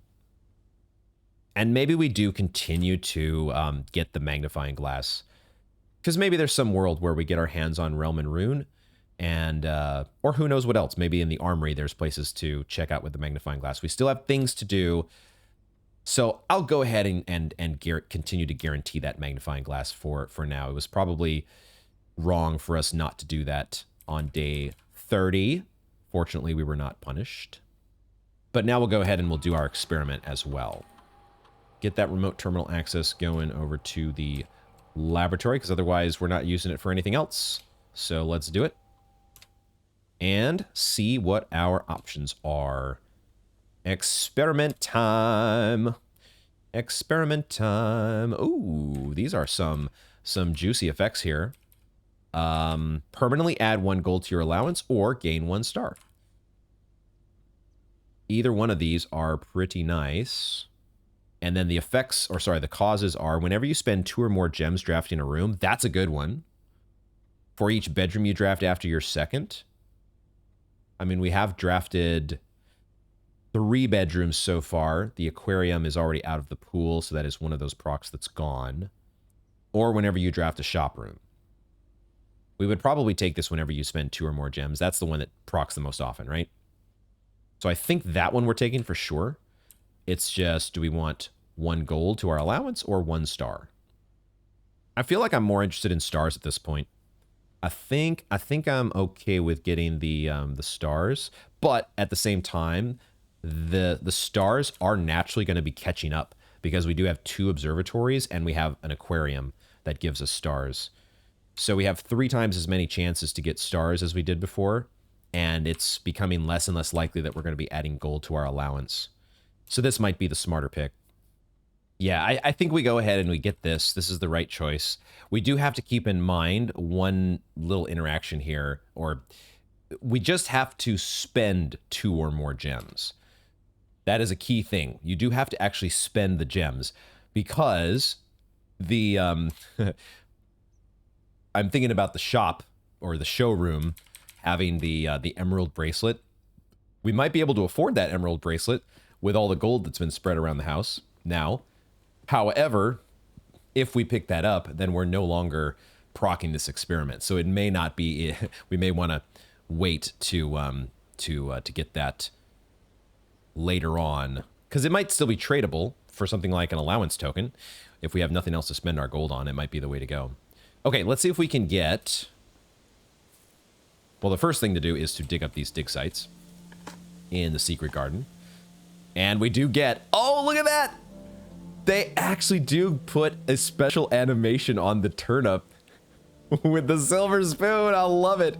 Oh my god, eating a turnip with eating a turnip at all is already honestly kind of a disgusting thought. But then we get a second one. Oh my god. We're gonna have way too many steps. Now it's time to go trade in our running shoes. Oh my god. Don't need no running shoes no more. Yeah, give me the old shoe instead. Oh my goodness, a silver spoon freaking turnip. Yeah, okay. We're gonna open the antechamber door. I don't know how this... Are we gonna go into room 46 today? I don't know. Maybe if we get a paper crown, we will. Like, could that change our ending? That's what I had thought at first. I thought if there was some way to get your hands on it, on the paper crown, then maybe you might be able to change the ending. That'd be a cool interaction if it does happen. And maybe if we have nothing else to do, we can end our day like that. We'll see how it goes. I suspect, though, the only use that the paper crown has is to simply allow you to do some rerolls. And I want to have those rerolls. I love how this draft is going, though. This draft feels like it's just kind of on rails. Like, we're doing so many things that I've wanted to do. So many things that I've been wanting to do, and it's just all coming together. Hopefully, when we finally get to not rank, but when we get to grade 8 or grade 9, I'm thinking we have to get to grade 9. There has to be a final exam, right? Whatever that completion is regarding the classrooms, I'm hoping that day will feel as smooth as this one has felt. Speaking of classrooms. Okay, we take a courtyard here, I think. We take the courtyard, we spin it around, and although, you know, we could take a weight room if we wanted to. We certainly have the steps to spend. I wouldn't be opposed to taking a weight room, but we already have the courtyard, so we might as well just get ourselves an additional gem, right? So let's do that. And and the other important part here is we eventually get our hands, well, we will get our hands right away because now we have the steps to spend. We don't care about steps no more, so we can be as carefree with steps as we want to be. So it makes total sense for us to immediately... So many gems. So many gems that we can trade in for allowance tokens if we spend the appropriate amount in our drafting. I do like this lucky purse. I do, well, the thing is, we might be missing out on the lucky rabbit's foot effect, but we picked up an attic, and so it doesn't matter. Because now we just have all the items. We don't need the lucky rabbit's foot giving us all the additional items as we're going around. We just want gold. Okay, so this is where we do the reveal the tripwires. We lower the barriers. I still am not... I guess this could be a thing that we test. Test what happens when we actually do the tripwires. If we have time at the end of the day. But this is where we reset the alarm system and we run around. Even though this does take longer than it should. Or it feels like it takes longer than it should. Am I actually sprinting when I hold the shift key? Yeah, I am. It's just not a very... It's really not a very fast sprint. But you don't notice it until you're actually in a hurry to go pick up that paper crown. All right. Alrighty, man. This game's so much fun. Let's draft the corner. And see if we can get a conservatory. Let's see what we get. Not a conservatory. But also... Wait, don't we... Do we not get to reroll? Did I forget what the paper crown does? I thought when you get a red room, you get a chance to reroll. I guess we're going to take a maid's chamber because that gets us steps and... No. It would get us more gold. But do we care about getting more gold at this point? If we don't have an armory, maybe we just care more about the permanent progress with the stars, the observatory. What do we care about here, actually? What do we care about? Maybe it doesn't matter what we get. But I thought for sure this would let us re-roll. If you got a red room in your first few drafts, or your first 3 options, you would be able to re-roll, would you not? I must be forgetting how the paper crown works. The maid's chamber would let us do payroll, but do we need to run the payroll? Do we need to get that extra gold?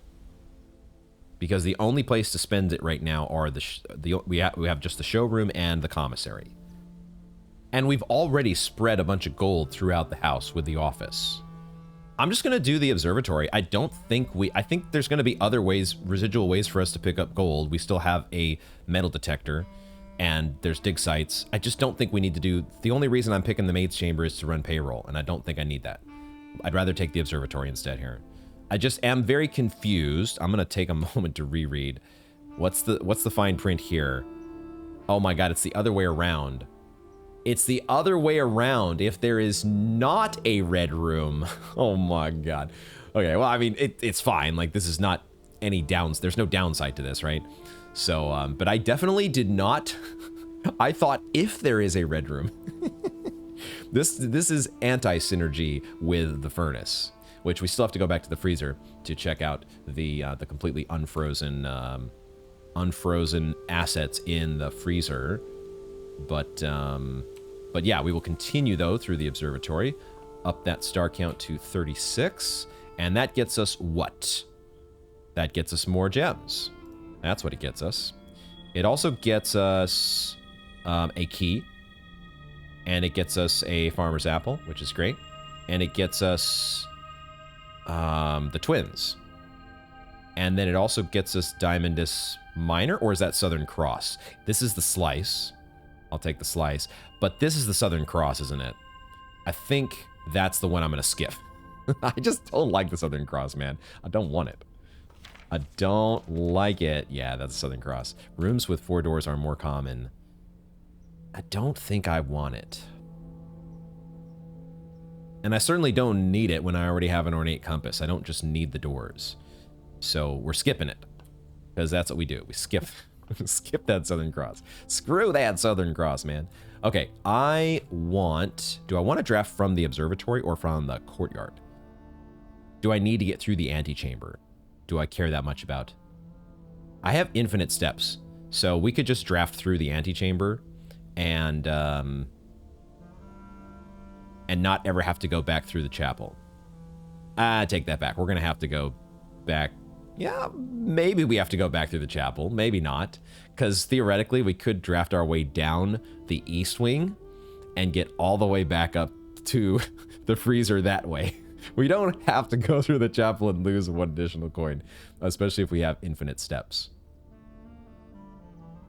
I think I don't overthink it and I just draft from the observatory. It would just be, you know, if we got a corner room that we wanted to point into the antechamber. Because there's actually a lot more corner rooms than there are straight through rooms. And we've already drafted a couple of our straight through rooms. I think, yeah, just that small little min-max, it's not going to matter. But I think we may as well draft through the courtyard here. May as well. Oh, there's our mailroom. I think we take the mailroom here. We could take another courtyard and we get another gem, but the mailroom is one of our, like, you know, we don't care that much about the package necessarily being delivered, but we want to read letters. There's 3 additional letters that have been added to the mailroom. Let's grab it. That is a good one. And we'll go ahead and grab some coins as well, because we have a metal detector. And we have a lucky purse. So 3 more letters gives us now, we have 11 letters. Okay, so the 8th letter was this one about the blue flames, which we knew about. And here the newest one is another one from Randolph. But it looks like it's giving us information we already have. I had suspected, seemed like a good chance that the way that these letters were going previously, they were just going to fill us in on stuff we already knew. Let's just read through in case, as the letter starts. Just in case, Simon, just in case it wasn't explicit in the emails, I decided to contact DC Power directly and get some additional usage instructions for the VAC system they installed. This information is actually as much for me as it is for you, as I often spend 10 minutes in the utility closet just pressing random buttons until coming up with the desired result. But I rarely understand exactly how it is I get there. Only 10 minutes? I can't imagine. It would take like 10 hours, I feel like, if you're just pressing random buttons to actually get the thing to work. After half an hour on hold, I finally got to speak to, I think it's supposed to say speak to the technician who personally designed the system and compiled a list of helpful operating instructions. I'll add the material on a separate sheet I'll include with this letter. As always, hope this helps you. We'll be taking some screenshots here.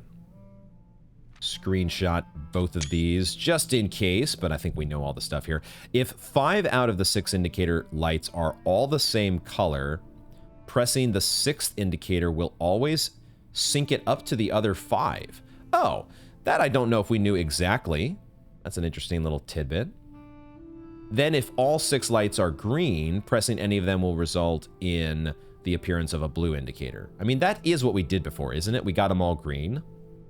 I just don't know that I knew that if they all just need to be the same color, or if 5 out of 6 are the same color.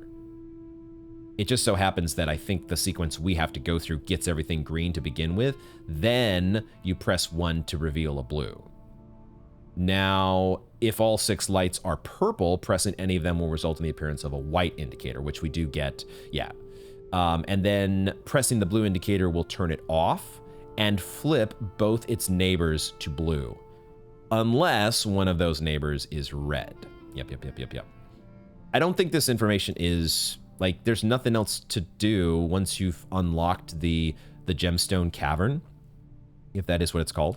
The gemstone cavern, once you have access to that, that's all there is to the story. And there's no stamp on this letter to examine, so that's not a thing yet. There is a stamp that we can examine here, but it's one we have already, the Morajai stamp. The White Sea of Yore. It could be that between these stamps and the complete information from Realm and Rune, we might be able to figure out, like, all the sigils. But we need Sanctum keys. How are we going to get all these Sanctum keys?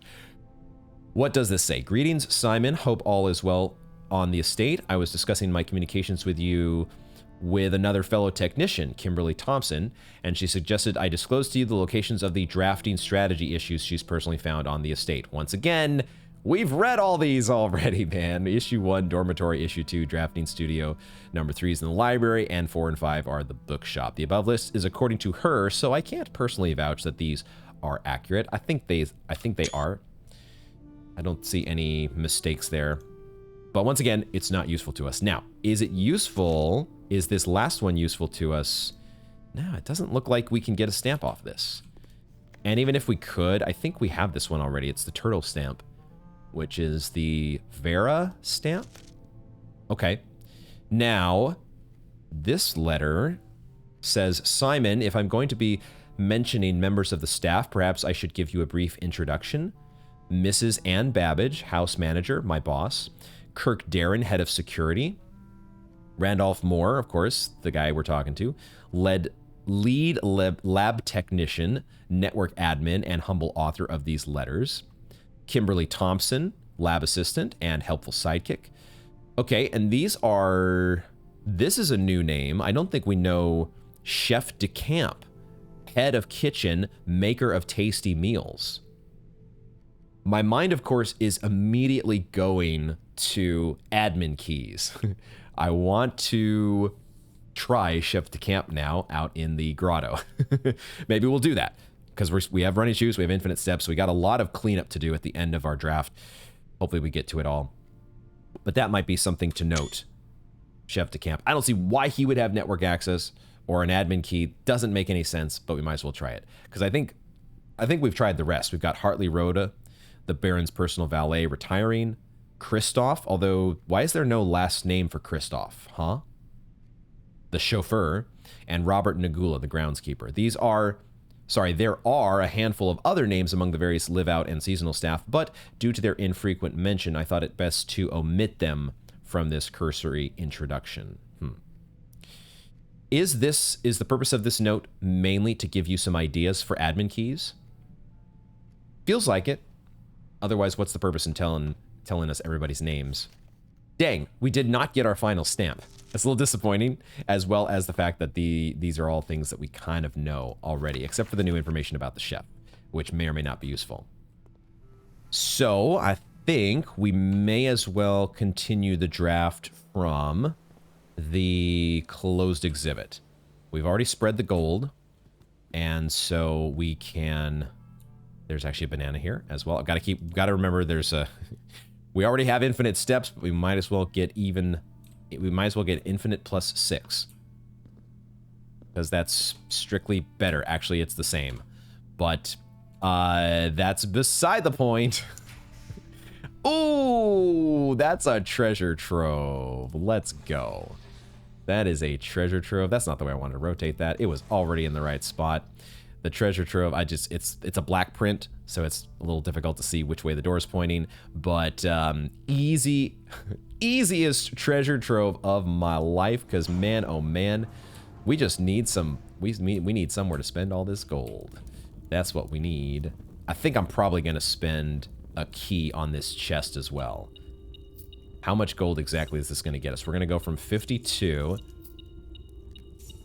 These are each a stack of 5, which turns into 10. So this is up to 25 now. So we're getting up to, we're gonna end up at 102. We need a casino. That's what we need. Somebody give me a casino. I need to go spin a roulette wheel.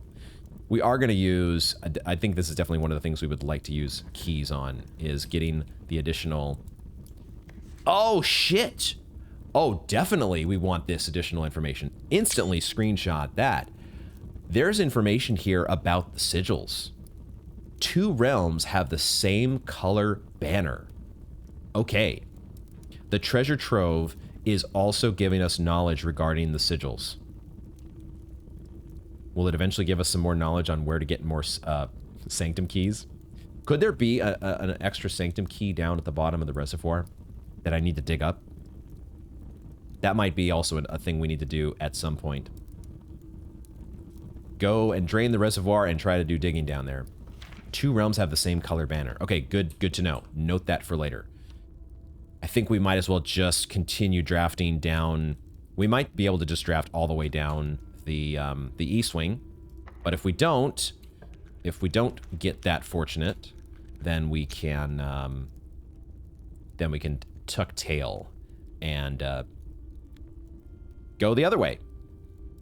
It wouldn't necessarily be tucking tail. I don't know why I said that specifically, but yeah, there we go. Now the bedroom is pointed the way we want it. I think we settle for the bedroom here over the maid's chamber. Once again, I don't think we need to run payroll today. We're not. We've done the showroom trophy now, and until we know what's in the armory and how much gold we're going to need for it, I think I'd rather get a bedroom here and not...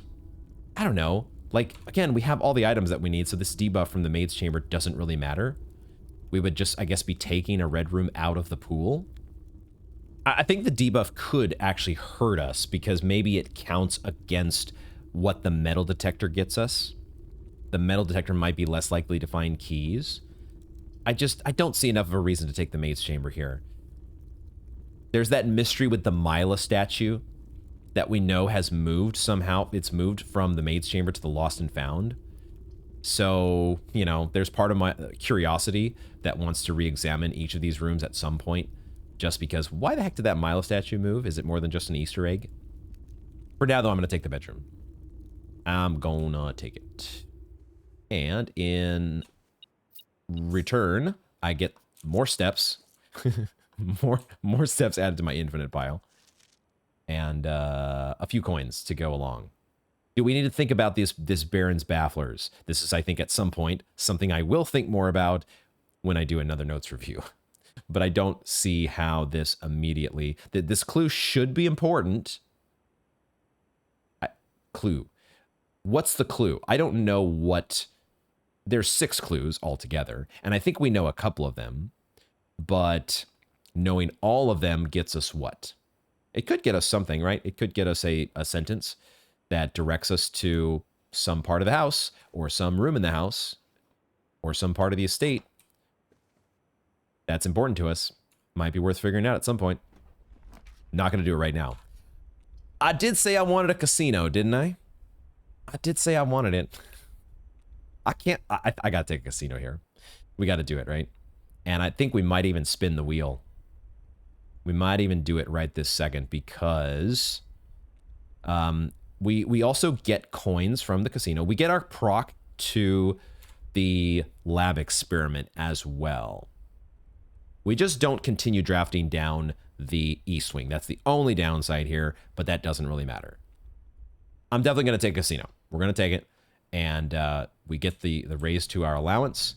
We get the double coins from the... I think I just spin the wheel now for... It is for 100. It is 100, but I think I do that because I would still have 38 coins. I'm probably going to get more. We're definitely going to get more coins as we go back through the house and pick up the gold from that was spread by the office. So I don't need to buy the emerald bracelet because we have so many gems and we want to proc experiments. So I still have enough gold to afford probably all the gems in the commissary and the frickin' moon pendant. I think so. So I just spin the wheel right now and just see what I get. Because one way or another, we're getting something, right? That's going to be useful to us today still because our draft is still going. Let's do it. 100 wheel, roulette wheel spin for the win. Obviously we could, oh my God.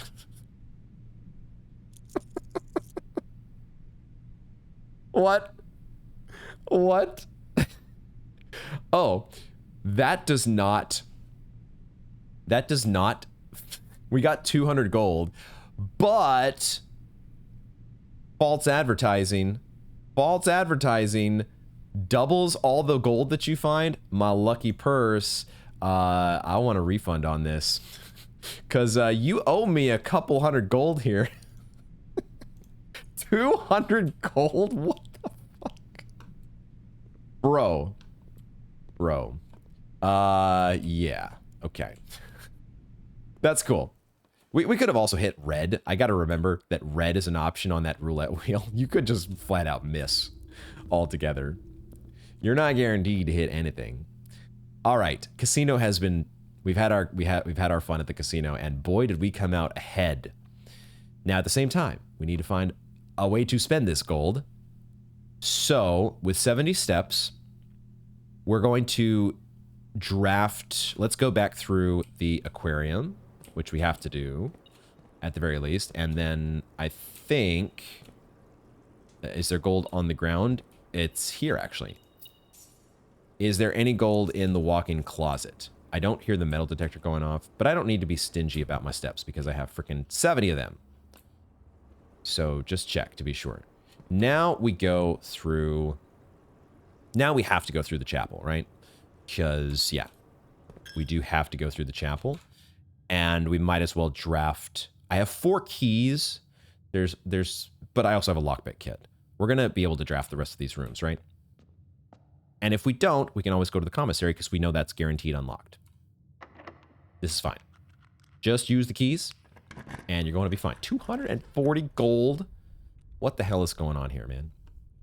What the heck is going on? Courtyard. I don't need the maze chamber. Just take a courtyard. Just take it. We're getting a lot of trunks in these courtyards as well, so maybe my lucky rabbit's foot is still in effect. Maybe. You give me another set of car keys? Because that's what happens with the trading post, I guess. Once it's out of your inventory, it's back in the pool. Yay. Lucky us. Oh, there's just a random coin on the ground. Cool. Definitely need to add to my 240 coin stash. What is this game? Can I get an armory? Can I, is that too much to ask for? Could I get a frickin' armory around here? Anybody have a frickin' armory? A pool, you say, huh? I guess I'd take a pool. I don't have rerolls, right? So I gotta settle for what I'm getting offered here, so we will take the pool. because that allows us to draft. And it does have 2 trunks in it. And so those could have keys. And then all our key worries would be gone for good. Gems instead on this one. And coins in the other. Jesus Christ.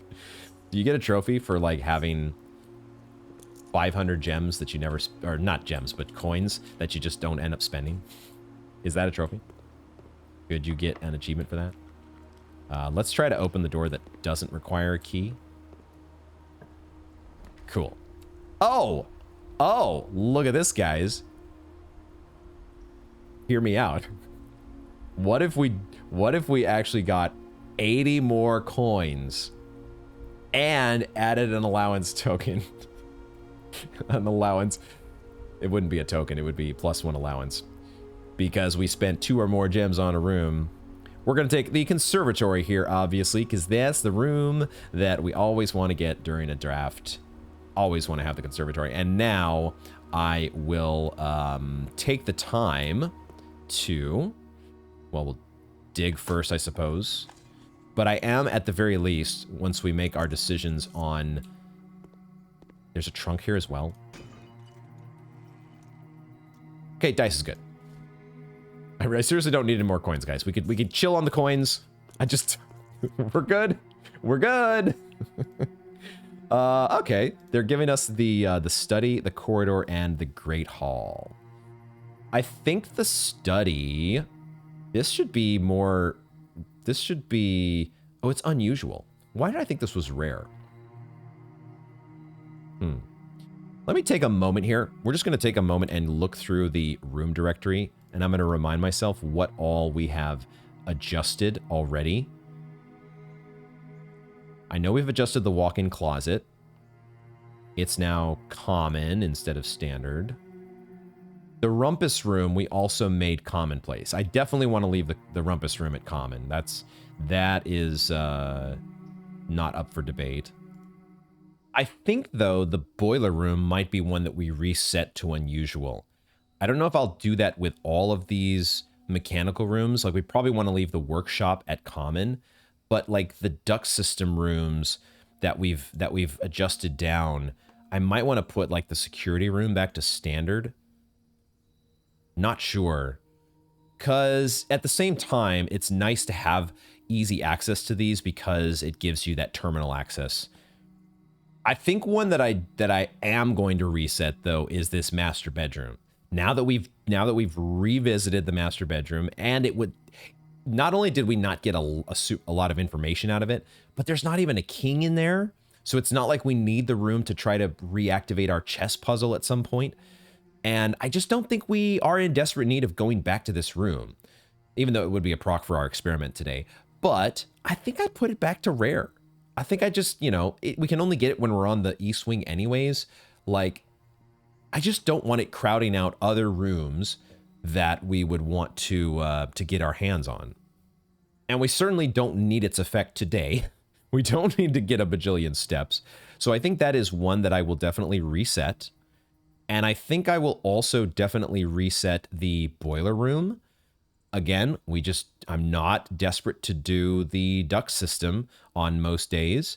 So having this set to unusual, I think is totally fine. So that'll just pop up when it does. We'll leave the security room at commonplace. Security is nice because it does have the double doors, or it has triple doors, I should say. And it still feels like it could be, we've got these notes that are pointing at the security monitors, and we know there's Swan Song there. Like, there could be more to the security room information-wise that we haven't pieced together yet, and it gives us a common terminal. So I think I like that, but I don't think we need the laboratory at common. We've done so many experiments now, and the experiments are fun, but they're not a must-have. And this is only an elbow room. And also, once again, we know with the mechanarium now that we know what is in those final doors. I think we've opened up all the doors in the mechanarium, and we know that it's not... we've gotten the upgrade disc that was in there. We know that there's an antechamber lever that's easier to access if we need it. I don't think we need to have all of these mechanical rooms at these common. I feel like they're crowding out the draft pool a little bit in a way that makes my draft feel. I want to have other rooms. I want to give other rooms the ability to come to the surface. So we'll reset the laboratory. And I guess if we're following that logic, then we would also reset the mechanarium as well. So all of these rooms I was so anxious to get the gear wrench to tune down. We did what we wanted to do with those rooms, and now we're not taking them out of the draft pool. We're just putting them back to. We'll see them on just a little more seldomly. That's all. This tunnel is standard rarity, but we haven't seen it a single time. So I feel like you've got to be in a certain part of the house to see it. That must be the case. So I don't know when we're gonna drag that one up, but I think the only others that I had adjusted the rarity on were the greenhouse, which we turned to commonplace. I think I'm fine to leave that the way it is, as well as the showroom. I really have liked setting this to standard instead of rare. This has been, I think, a really good change because the showroom is just really powerful, especially when we end up with like hundreds of gold at a moment's notice, or it's just so common now for us to end up with so much gold. Why not?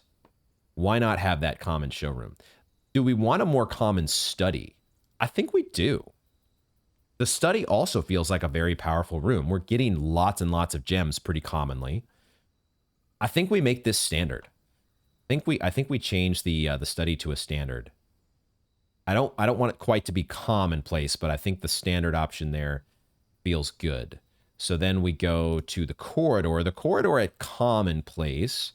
This could be one that we move up to standard, but it's also a straight through room, and the straight through rooms are not very common to begin with.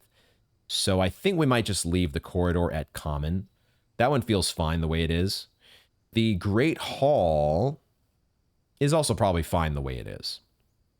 I don't think I need to turn this up to a rare. I wouldn't want to reduce the commonality or the rarity. I wouldn't want to make this more common because it's just not that good of a room. It was fun the first time around discovering the antechamber lever. It was really fun getting the foyer plus the Great Hall the first time. But now that we've done that, now that we've been there, done that, it's not a great room, is it? So we certainly would not make it anything more common than unusual. And maybe I could see us just making it a rare. I think I'm okay with that. Let's make it a rare. And we see the conservatory often enough where we could reset that if and when we need to. We will make those changes. I like those changes. And, oh yeah, and now we still have 2 more rooms to draft up here, potentially. Let's see if this one opens. We would have to spend a key here, but I think we do. Because we just have 2 keys left, and these might be the only 2 rooms that we have to open in the rest of the house. So let's do it. Let's just get her done. Oh my god, we finally get offered a set of draft picks that do not have a red room. So we could finally use our paper crown. And I think I do, because I'm just not excited by any of these. Do we have any reason to get to the antechamber? I don't think so. Unless we wanted to test having the paper crown and going into room 46. That could be a thing. It could be that you'd want to actually test that and make sure that that is... find out whether that's actually an interaction that they've put in the game or an ending that they've put in the game.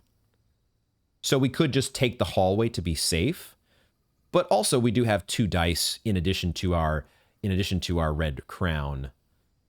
So I think I'd rather just take the chance on getting a T-shaped room or a straight through room. And we don't have to point to the antechamber. Like, we're not super losing out if that happens, where we don't get a room that points to the antechamber. I'm just not thrilled by any of these. I don't need the kitchen for steps, even though we have so many coins. It wouldn't be the worst thing ever, but we just don't need the steps, and we don't need the keys from the locksmith. And we don't really need the key from the hallway, and I don't need the doors from the hallway other than going to the antechamber. I think this is worth a redraw. Let's use our crown.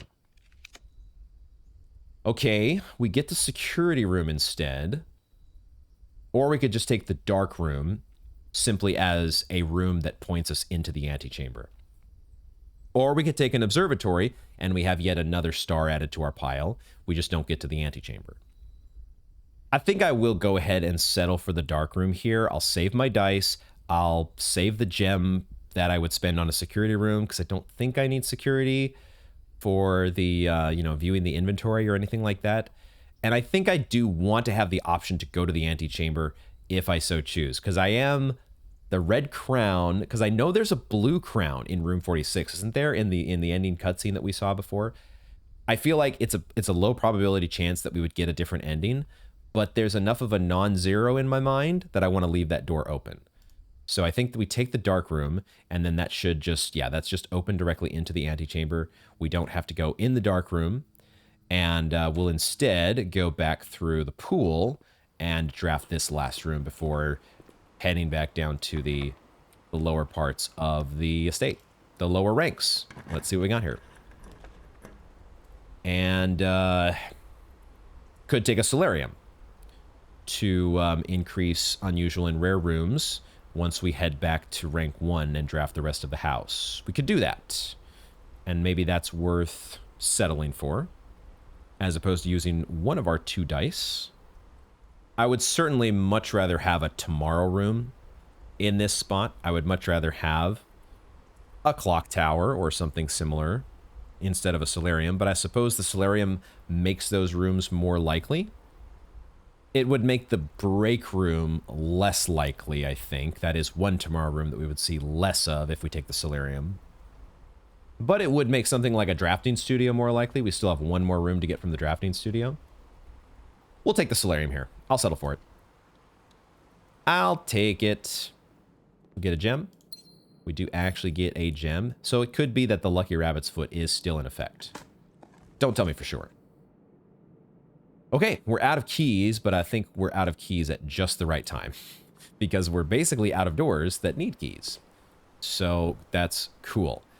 So the next thing we do is we probably check out the freezer. I think this is where we go to the freezer and see what's in there, right? This is what we do next. So let's go to the freezer. And it should be thawed by this point, I would imagine. It should be thawed. It would be great. I mean, freezing 271 coins would be a fun thing to do, but also it's such overkill. When are you ever gonna need? Oh wait. Oh shit, it's actually thawing now. Oh, that's how that works. Oh, it happens while you're standing in the freezer. Oh. So, theoretically here, so do we actually have a complete thaw? Do we actually have a complete thaw, or is it still not enough? Because it has stopped at 17 again, and that's where we were before. We had stopped at 17 previously. Oh, there is a key here.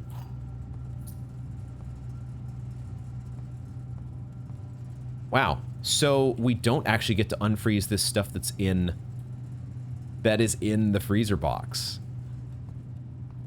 Okay, I hadn't realized that the temperature doesn't actually start rising in the freezer until you actually step foot in it.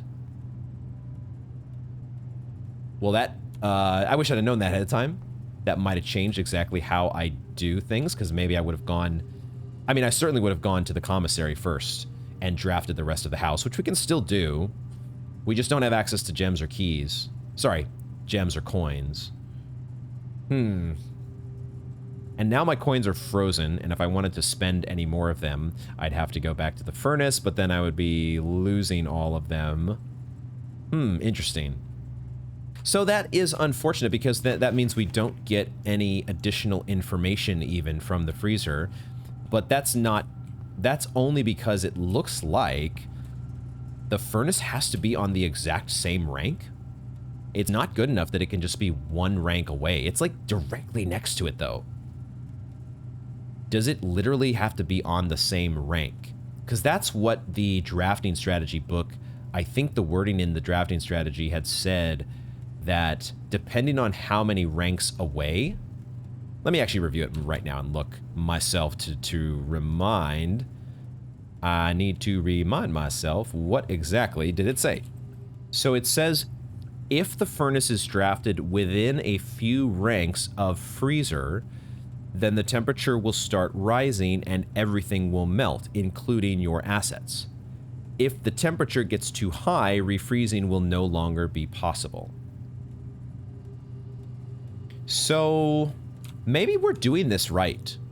Maybe we don't actually have to. I have thought that there is more to unfreeze here because it looks like there's like a prism key and it looks like there's a letter here. So it feels like there's additional things to unfreeze. But also, we've got it one rank away. Like, how much closer can you get? It could be on the same rank. And this is where I don't know exactly how the game is. Man, it's just the presence of this letter here that makes me think there's more to do. Like, we want to read this letter that says, I don't know what it says. It looks like it says, open only in the event of my death, which would make it, would it make it a duplicate of the letter that we first read when we, on day one, when we came to the estate? The letter that was in the entrance hall? So maybe, is this just an asset that's here for pure, I almost want to ask the audience for help on this. I almost want to say, guys, can you help me out here and let me know if there's more to do with the freezer? Am I going to cash that in? I think so. I think we're at a point in the game where, for the sake of my sanity, I don't want necessarily to be told exactly what I need to do, although the only thing I can think to do is that I need to put the furnace on the same rank as the freezer.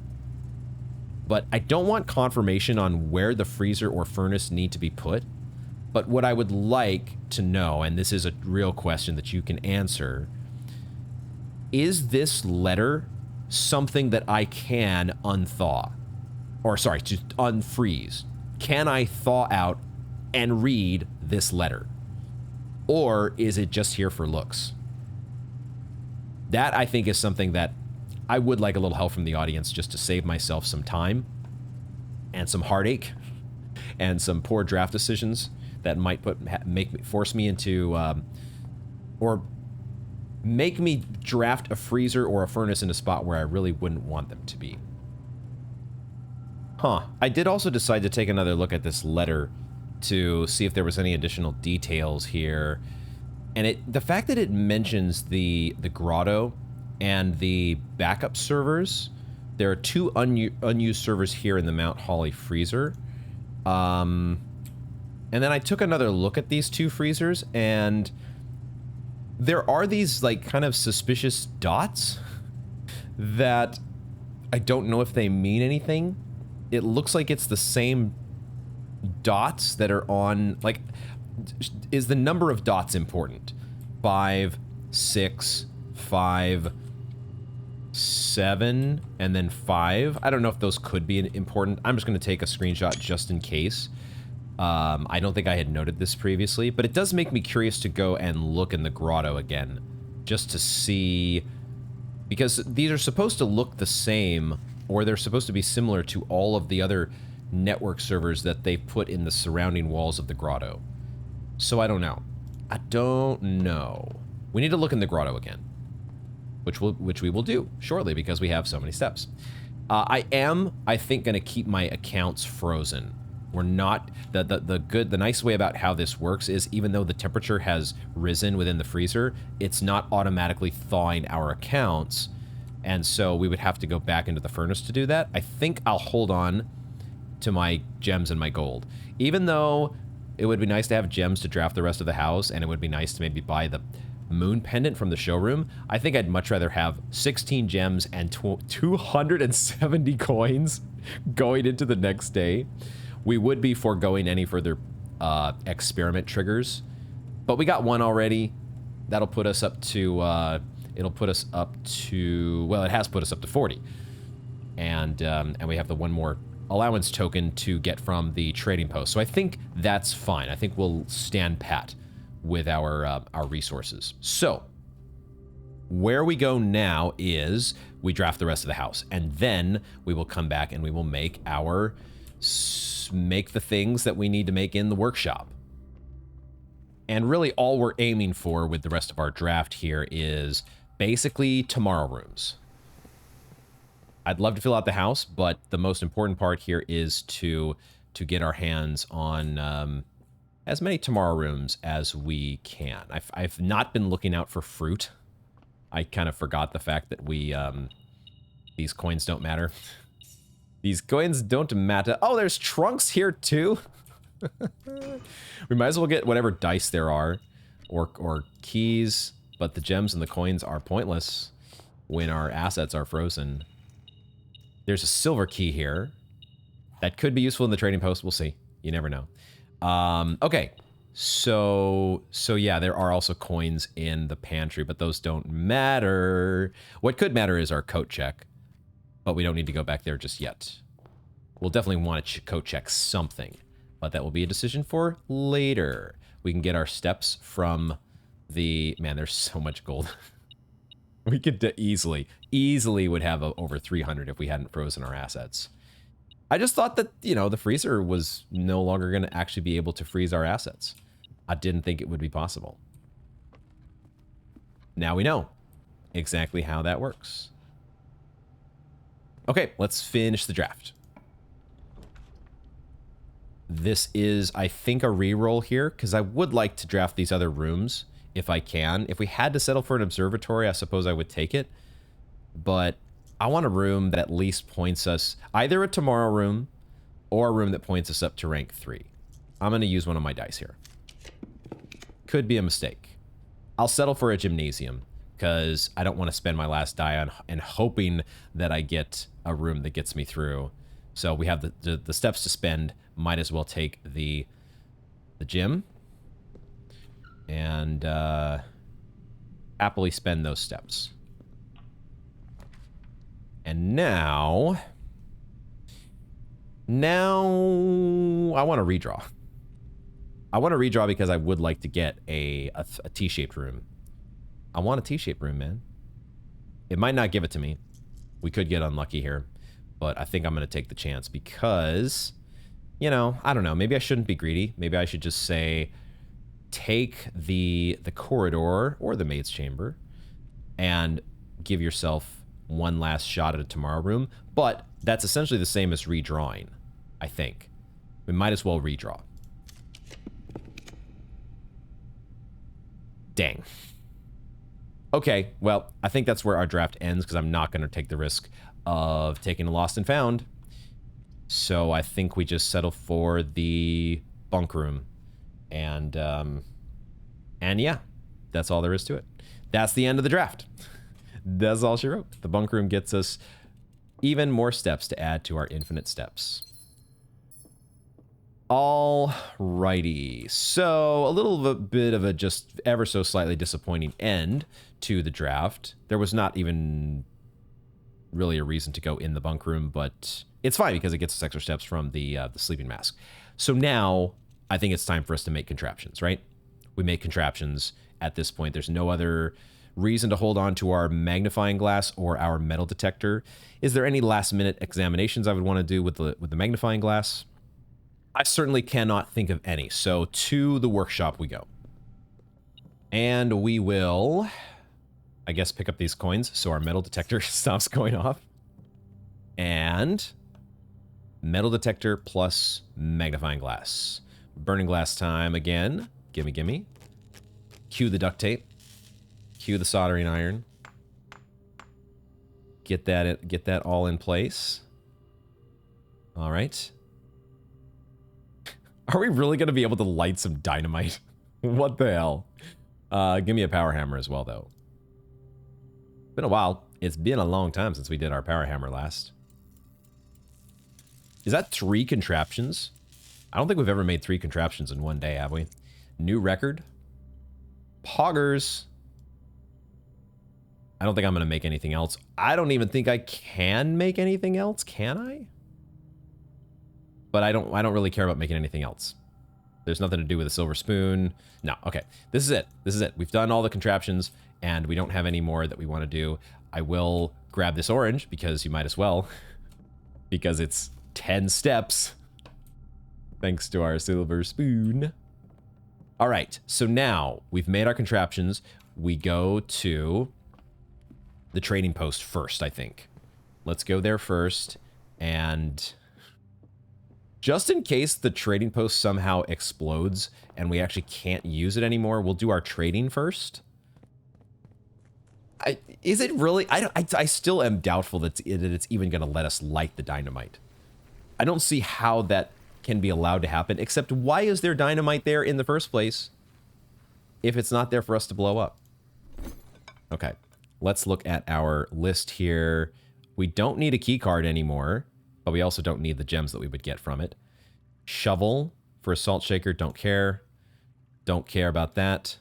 Sleeping mask for a key, don't care. Coupon book, compass, none of these I care about. The only thing I think I'm probably going to care about is this guy, the ornate compass, which we can still trade for an allowance token. So let's do that. Let's get that allowance token. Boom. Raised by 2. Allowance now 42, because of course that's the answer to everything. All right, and I think that's all we can do. A burning glass nets us 4 dice. And a power hammer would get us a gear wrench after we just reset all those mechanical rooms in the conservatory. Awesome. Okay. Guys, I'm a little scared. I'm a little scared, but sure enough. Oh my god. We can actually do this. Are we going to need to run for the hills? Okay, it goes to a preset animation. That's kind of what I expected to happen. Oh my god. Okay. That was, yeah. There we go. There we go. This is it. This is the secret chamber. And there's an upgrade disc here. Yo, there's an upgrade disc. Hell yes. There's also a whole bunch of coins that we don't need. And our metal detector is gone now, so it's not going crazy. Interesting. So, okay, upgrade disc is awesome. Was this Denny Ravain's secret moonshine making facility? We finally have found the secret chamber. Here it is. Christoph, here's the rest of your share.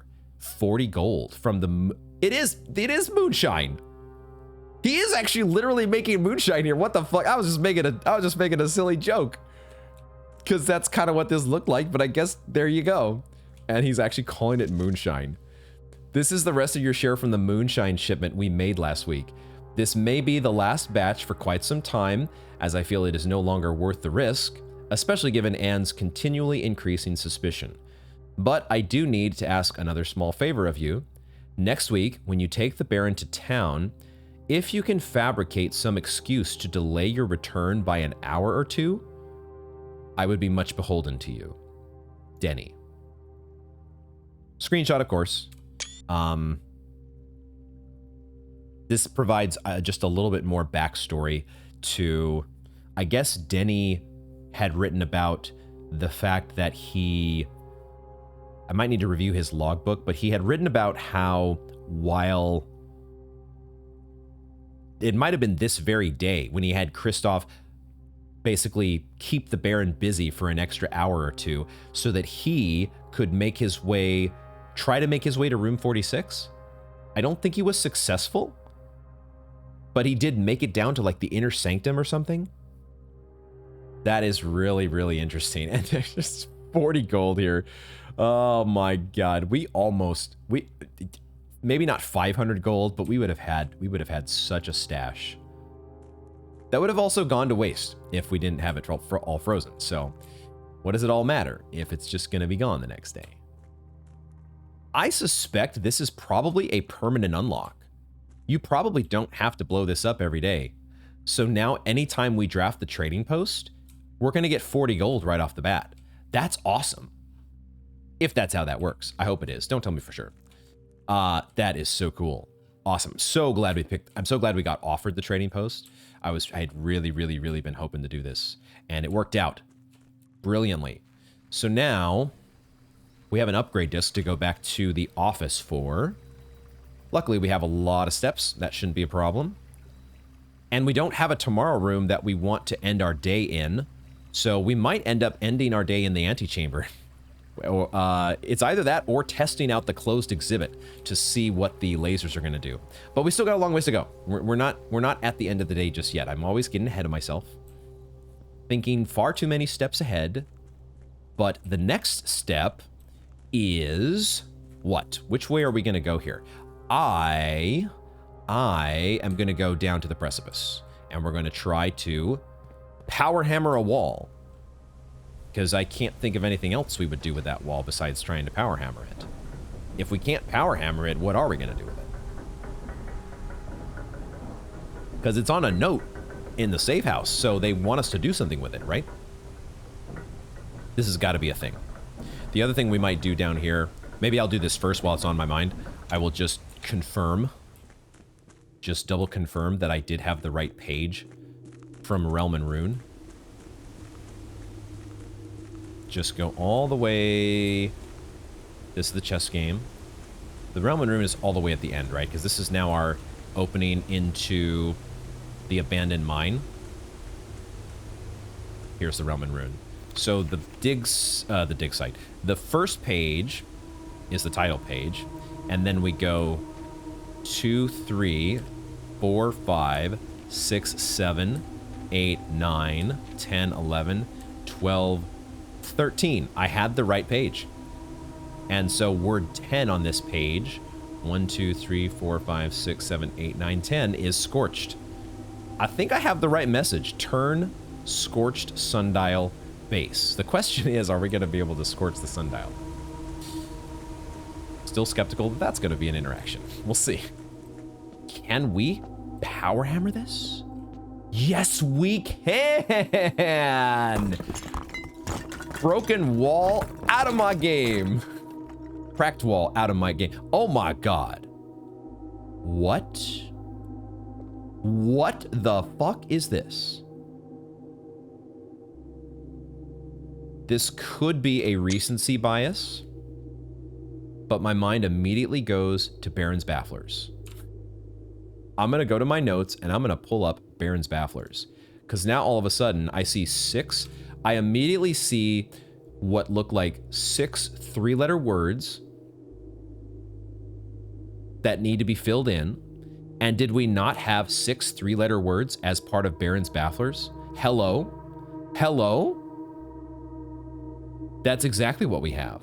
No, it's not exactly what we have. Baron's Bafflers, the last word, the 6th word on Baron's Bafflers is 4 letters. Shit. Okay, well, it might still be related. I don't know. This is certainly going to be something that we...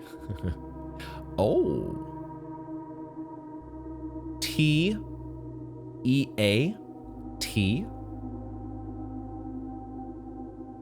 6 3-letter words. I remember that we saw T inside of the pantry.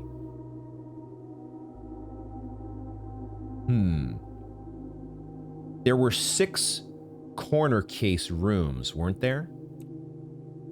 I might be getting... I immediately am going into like note review puzzle solving mode. We've broken open this wall and we're presented with, oh my gosh, so many potential possibilities on what this could be used for. Okay, let's go back to a new clue. Go to my notes, go to a new clue, and remind myself we had the parlor. The parlor, the patio, the nook, the office, the library, and the pantry. Corner cases. And the thing said all checked corner case rooms had a low case clue found in the rooms. What does that mean? Is that actually the word T that we're looking for? Is the 4th room on the list the pantry? No.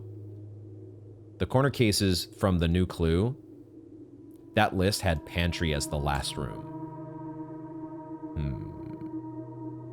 This is something I'm going to need to review my notes more, I think.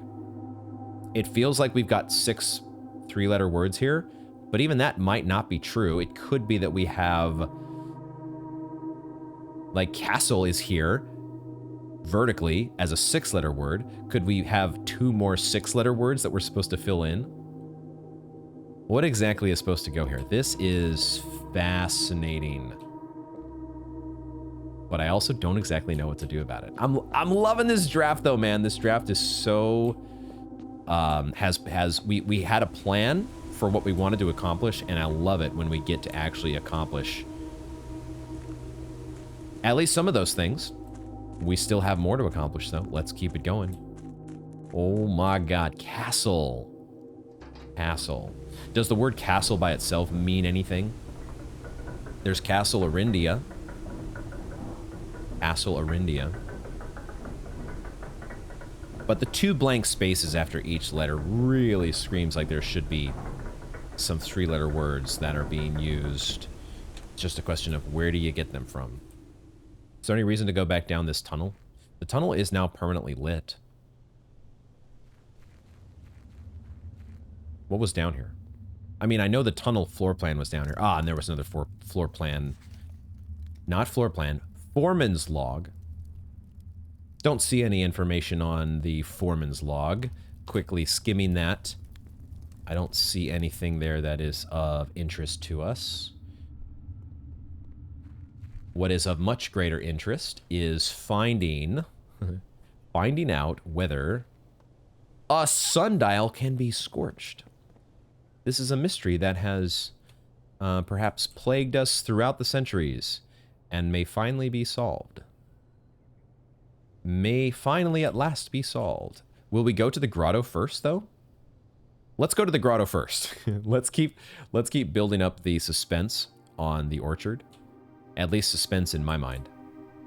What I wanted to do is at least look at all the servers. Oh, are these the backup servers over here? They're not lit.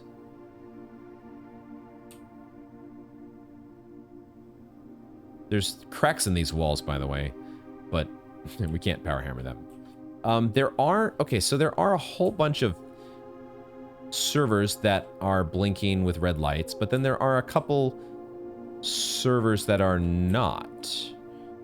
Are these... Do they have the same dot layout as the servers from the freezer? Doesn't look like it. They're not even like the same height. One of them here isn't. And we can't interact with this monitor or any of the buttons, I don't think. So I'm not sure if that freezer clue is meant to... Not sure if it's meant to really give us anything other than that admin key. Still don't know what this is used for. Does this potentially relate to the castle? The castle clue that we just saw? Could you have, like, the middle letter here of each of the 6 words? How do we piece this all together, guys? Okay, we're gonna try... Oh, I can do an upgrade disc here. Totally would not have thought about that. Let's do it. Upgrade disc. And then we will try the Chef de Camp admin key login. I don't see how that would work, but we'll try it. Wait, the spare bedroom? The spare... We already upgraded this thing. What? The spare bedroom?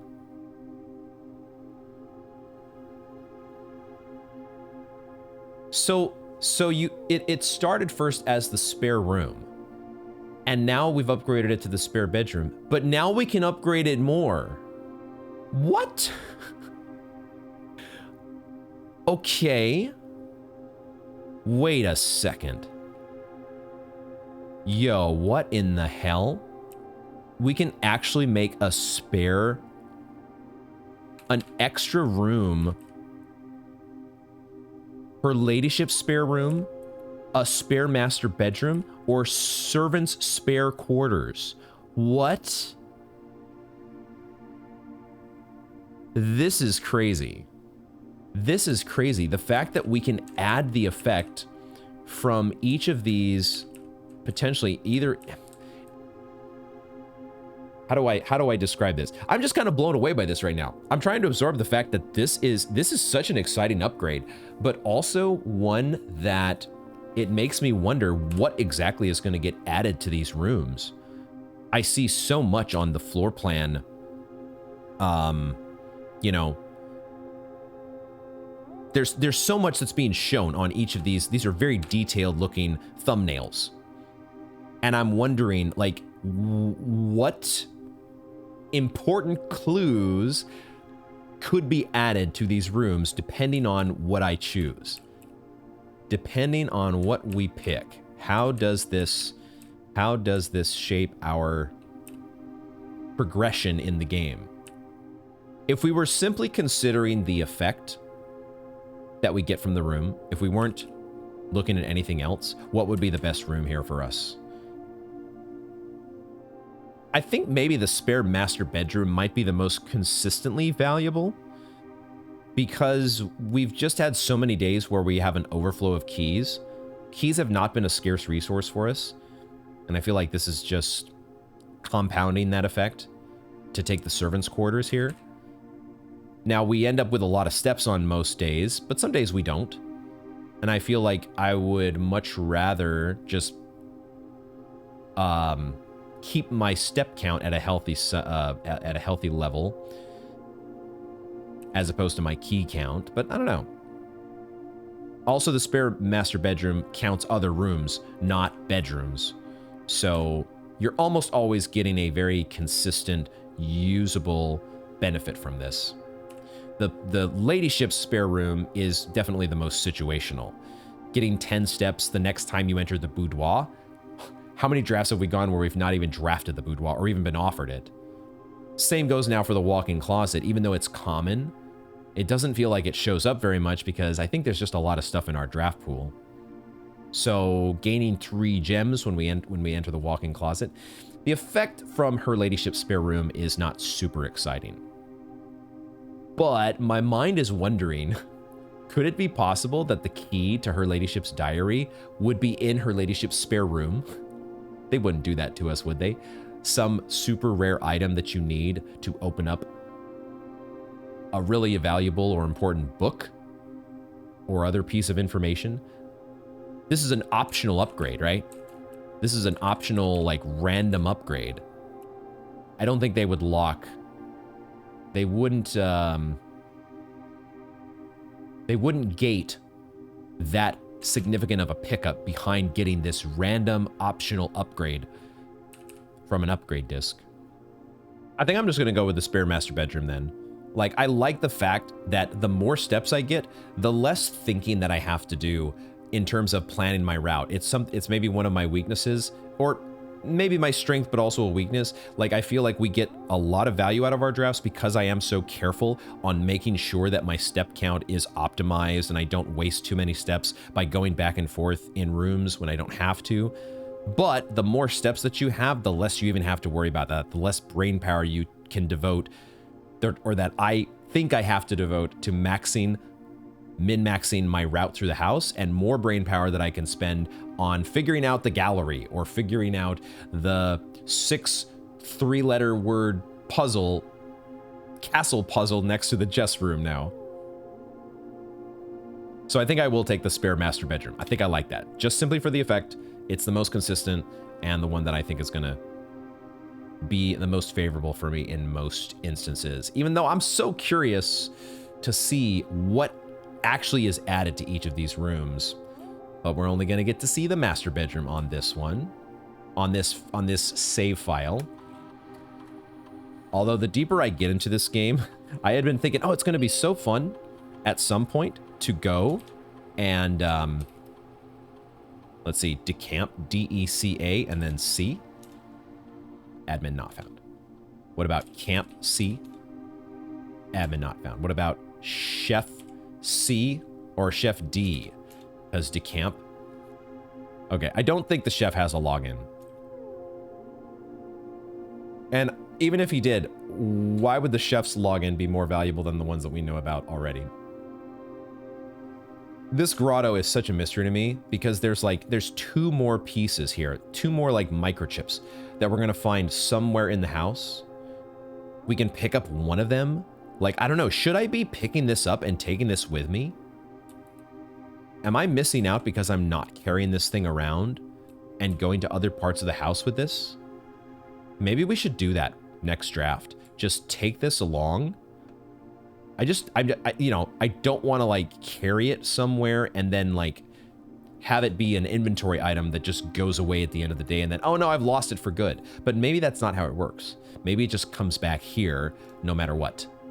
And you should just carry it with you and see what it does in other parts of the house. Maybe that's what I should do. Because it feels like we haven't made any progress on finding the second or third microchip. And I don't know what to do with this post-it note. It's still so many questions, man. Okay, upgrade disc has been taken care of. Remaining grotto questions aside, let me also quickly just examine the gate here. The gate is, so far as we know, not something that we can open. But when I went to do my notes review and we looked back at the Alzara cutscenes, there is a cutscene that suggests that one of these gates is one that, well, one that we did not open, suggesting that we could have opened it. So I thought I might just come give another look to see, would there be any like switch or something like in the cloister that just shows up after you hang around for a moment and don't do anything. But I'm not really seeing that. If this is something that's supposed to open, I don't know how we're going to do that. Maybe that's what we get into the Black Bridge Grotto for. We collect all 3 microchips, and that lets us in the secret room that opens up the driveway, and then we walk off into the sunset. To who knows where. Man, there could potentially... The idea that there could be so much more to explore out in the forest. I'll have to know if I could open this, but I don't think there is a way. If there is, I can't tell. So, well, that gate will remain closed for now. If it ever will open, who knows? I guess this gate is open, but I don't think this is the gate that's shown in the Alzara cutscene. I don't think this is the one. But I can't say for sure. I want to quickly just check. We did draft the garage, but we didn't open the garage door. I don't remember how this works. Are we able to cross this bridge? No. I think you have to actually open the garage in order for this plank to be set across. So we can't get over to that other gate today. I don't have any way to open the garage door. So yeah, we'll check that gate at a later date, because 8 gates and 8 safes are cracked with 8 dates. Is that how that works? Just need to find an 8th safe. That's all we need. Okay, I've been delaying long enough. Oh man. It's time to find out. It is time to find out whether... Can sundials burn? Are sundials something that can be set alight? What? What? Okay. Oh, I can zap more. Oh no. I can zap more than just... Oh shit, am I even zapping the right spot? I don't even know if I'm zapping the right spot. But maybe it doesn't matter. It might not matter. Oh my god. Oh my god. Okay, so... Okay. I'm all of a sudden remembering Rewind the tape, folks. Rewind all the way back to day one. Rewind all the way back to our first day on the estate. Holy shit, is this actually going to be a thing?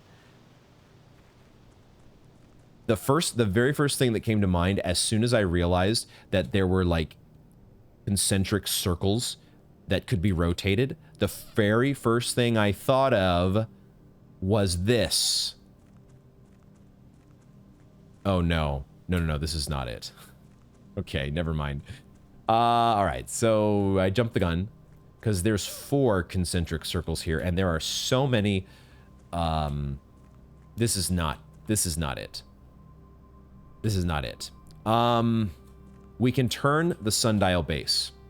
We can scorch the... What the fuck? It's like zapping it with a laser. We can scorch the sundial base, and then we can turn it. But the question is,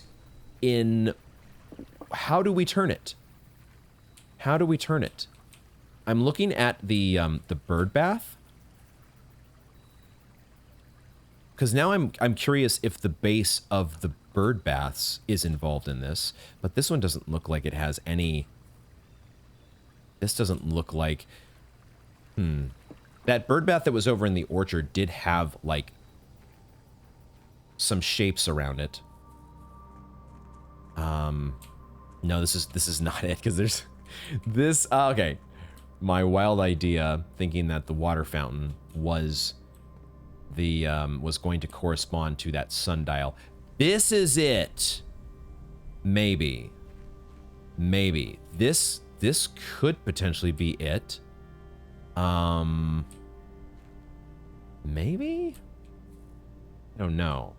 I don't know if this makes any sense. We've got... I'm going to screenshot this, but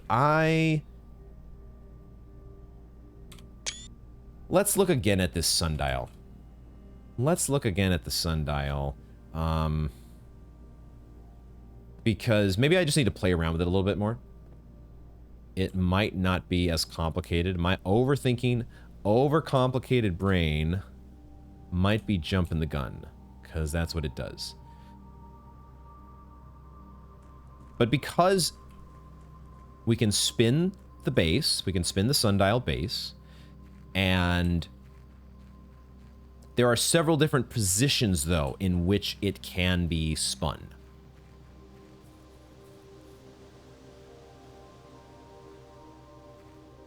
This one doesn't look like it indicates anything. I'm just thinking, it looks like you've got 3 concentric circles. And now we have marked... I mean, did I... Oh, wait a second. I can't interact with it now? No, you gotta be kidding me. You've got to be kidding me. I cannot interact with this anymore? No. What? Oh, I feel so cheated right now. Like, I almost feel like the game has bugged out on me. What the fuck? You've gotta be kidding me. I can't interact with this anymore? I still have a burning glass. You're seriously not gonna let me do anything more with this? Oh, what? Bro.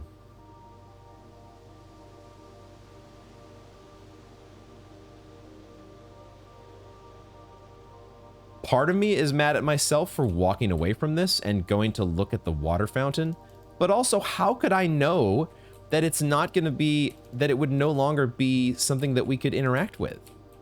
Why does that make any sense that we would walk away from this and no longer be able to fool with it or play with it? What? Am I supposed to do something with the sundial now? Like, I don't think we got anything out of this other than we scorched the sundial. We scorched the sundial base. And I don't even know if it felt like I had a choice as to which one of these tiles I could scorch. So I'm not even sure if I scorched the right ones. And now I'm wondering, does this reset? Probably. It probably resets. when we go to day 32, but I don't know.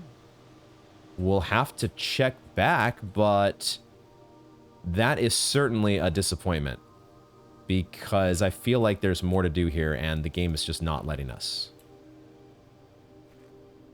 And I don't think I'm going to be able to, like, this is not, you know, because of the way Blueprints is set up, I can't, like, reload the game, you know?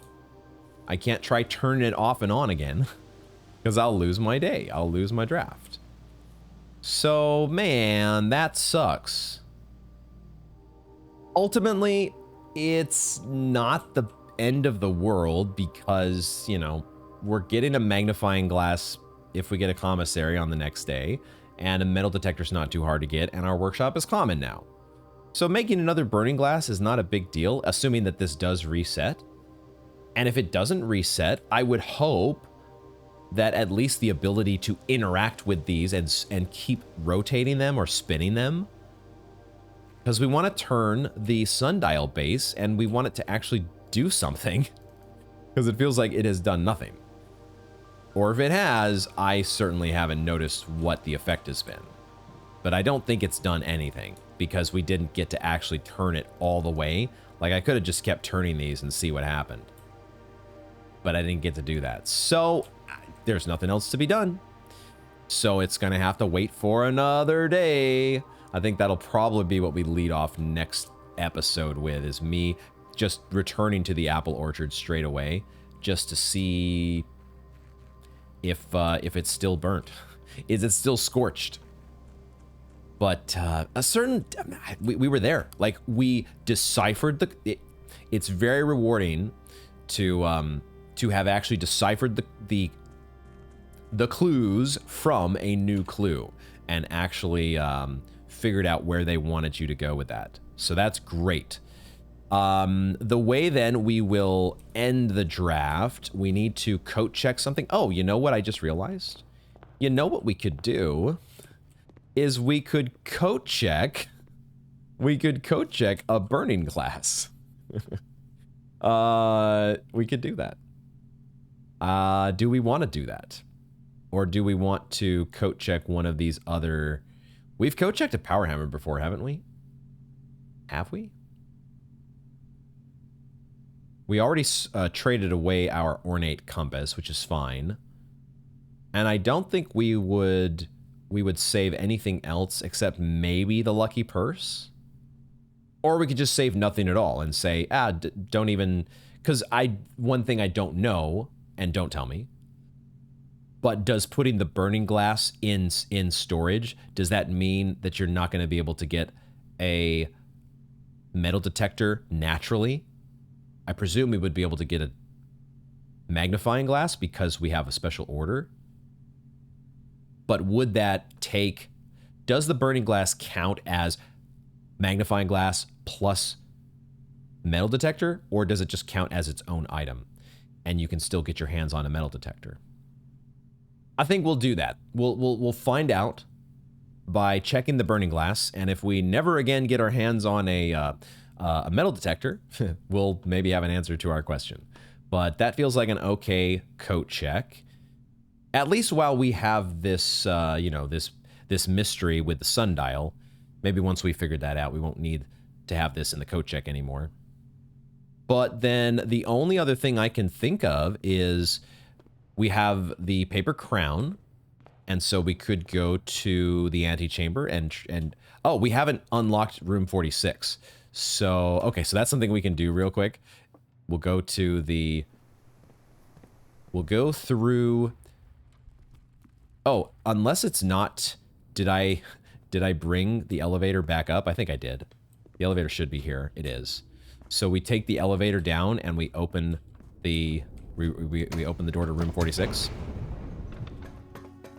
And we pull that Rogue Moon door lever. Get that done. And we can skip through that. And head back to the Foundation. And then the other thing, though, that we can do before testing out this Paper Crown Room 46 potential ending is we could go to the closed exhibit and see what happens when we step into some lasers. Lasers. Don't go to the furnace, because we don't want to unfreeze our assets. But, does this actually zap us? If it ends our day, it ends our day. But... oh, okay. I see. That's all it does.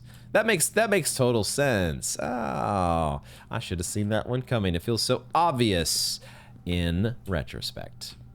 We already got the crown though, so keep your steel bars. We care not for those steel bars. Okay, nothing else to be done.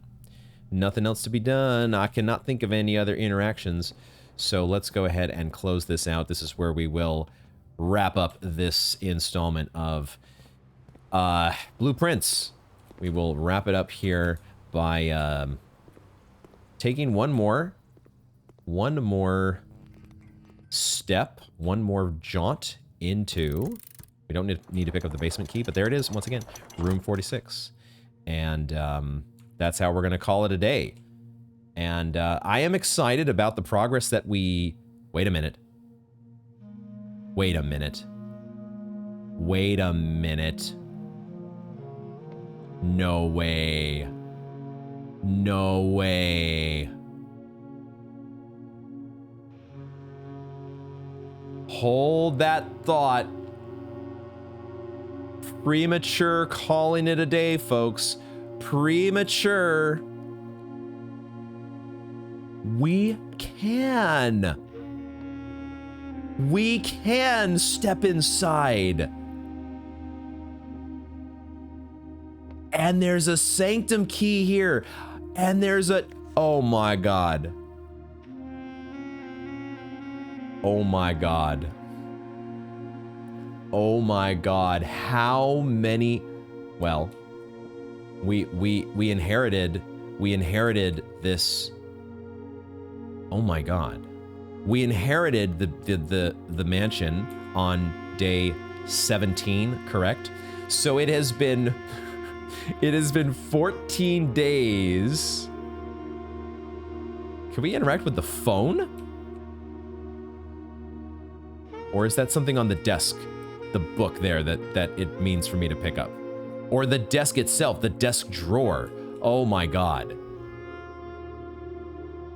Okay, holy shit. Okay, I actually... I was expecting for this to be the end, and then, and so I was basically delaying my much-needed trip to the restroom. I was going to finish up the video and then visit that laboratory of my own. But now that we're here in room 46, there is more to do. So quick break while I visit, while I visit the restroom. 1 second.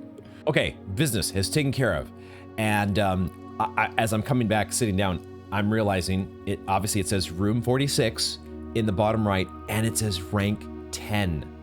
We're off the map, guys. We are off the map, off of the blueprint, beyond the antechamber. This is nuts. Has our room directory changed at all? The mysterious room mentioned in H.S. Sinclair's will. The words of the legal document make it apparent that that a 46th room in the house in fact exists. I think this is the same. The rarity is still rumored, except now we're inside it. It's no longer rumored. We are here. That's the Rogue Moon. Here are the sigils. Oh my god, look at this. Can I press these? Are these buttons?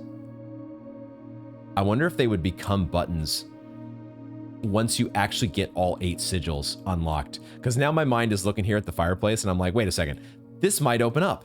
And it might just be like in Myst when you climb in the fireplace and you do the thing. What the fuck, dude? Okay, we need to start walking through this. We need to start going through the list. That's a fancy looking bookend there. Is that something I can interact with? This is us. We have our own... Simon has his own bust. He's got the last name Jones, so now the estate now has Jones as the emblem in front. The holly, the swan, and a musical note? A treble clef plus... something else that's added on there. These clocks that have completely stopped because that's the sacred hour, 1:30. The sacred hour when a crown was stolen. This is a fancy, fancy looking crown, and I so want to pick this up, and maybe we should just pick it up, but I still want to take a moment to look around the room. Oh no, there's something here to look at too. Oh my god, 8 realms in 8 months? Is this a game we can play?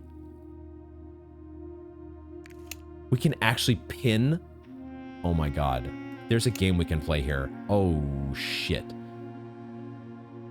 8 realms in 8 months. Is this where I need to go to the geography lesson that we got from the classroom?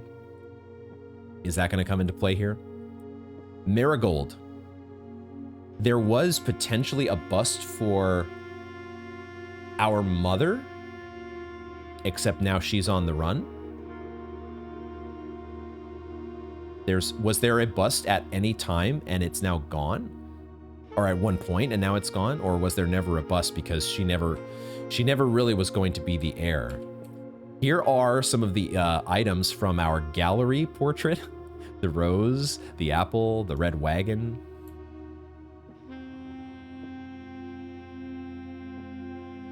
I still am not turning my attention to the desk. I want to look around the room first for any other details. Sinclair. Is this Herbert, a much younger Herbert? Is this the bust of him when he first inherited the manor?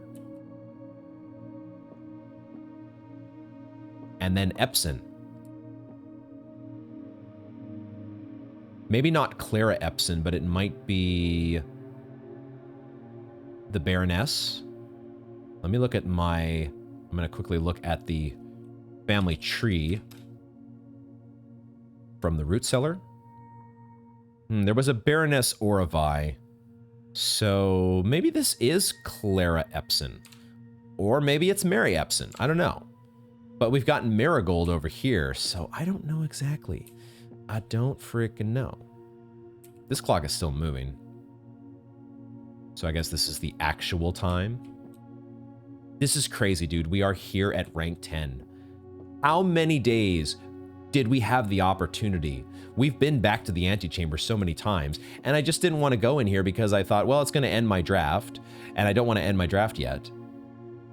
And then by the time that I would have got back around to considering it, there was always like a break room or some other thing, or I ran out of steps or whatever the case may be. I never had a real reason to come back here thinking that, oh, the game's just going to end like it did before. Sure enough, there is more to do. Holy crap. Okay, let's pick up the crown. The crown of the blueprints. That is what it is. I don't think I said it out loud.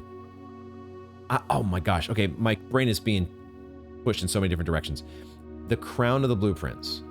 It is in fact the former ruby crown of Arinda Ares, recently set with freshly cut sapphires. That is so cool. Now, did we see this? I think we must have seen this in... That might be something to go back and rewatch now, is the ending cutscene. I feel like we must have seen this when we got a glimpse of room 46. But I don't think I had thought about it at the time. I saw the blue crown before, but didn't think anything of it. When I saw it now, I realized, wait a second, what if they stole the red crown and they turned it into a blue crown? And that is sure enough what they did. Oh my God, that is so cool. It actually has an effect. The first time you draw a red room while drafting, you may just remove it from today's draft pool. Hello? No more wait room. Goodbye. Get out of here. And if you do, gain 1 gem and redraw floor plans. Whoa. Too bad we're done with our draft today. But this is a really interesting thing that you could steer your draft to go all the way to room 46 ASAP and then have this effect alive or online as much as possible. The crown of the blue prince. And you know what we have to do now. We have to see what the trading post would give us. There it is, the crown of the blue prince. What could you possibly trade this There's no way there could be an upgrade to the crown of the blueprints. Oh my god. And you saw there the detail where this is actually a blueprint here inside of this, the gold cage or the structure of the crown. That's crazy, dude. There is a sanctum key here, which I don't know if we're going to use today, but hold that thought. What does this note say? I'm going to screenshot this immediately, and I should take a whole bunch more screenshots here. The first key found here on the furthest rank. Are we talking about where to find the sanctum keys? This is our clue. These are the sanctum keys. Maybe. The first key found here on the furthest rank. This one on the desk. The second locked... I'm actually going to grab this. There's no downside to grabbing the sanctum key, right? No downside. The second locked tight in the vault of a bank. As in the vault? The actual vault? Did we pick up... I'm going to need to remind myself where we got our sanctum keys from. That is some information. Feel free to remind me where we got our previous 2 sanctum keys. We know there's one in the safe house. I'm trying to skim these notes here to see the 6th in a station left by one of your own. I think that must be a reference to the safe house. Let's just read through them all. The 3rd is high up among all the clocks. In the clock tower? Is that a random spawn that can happen in the clock tower? A sanctum key?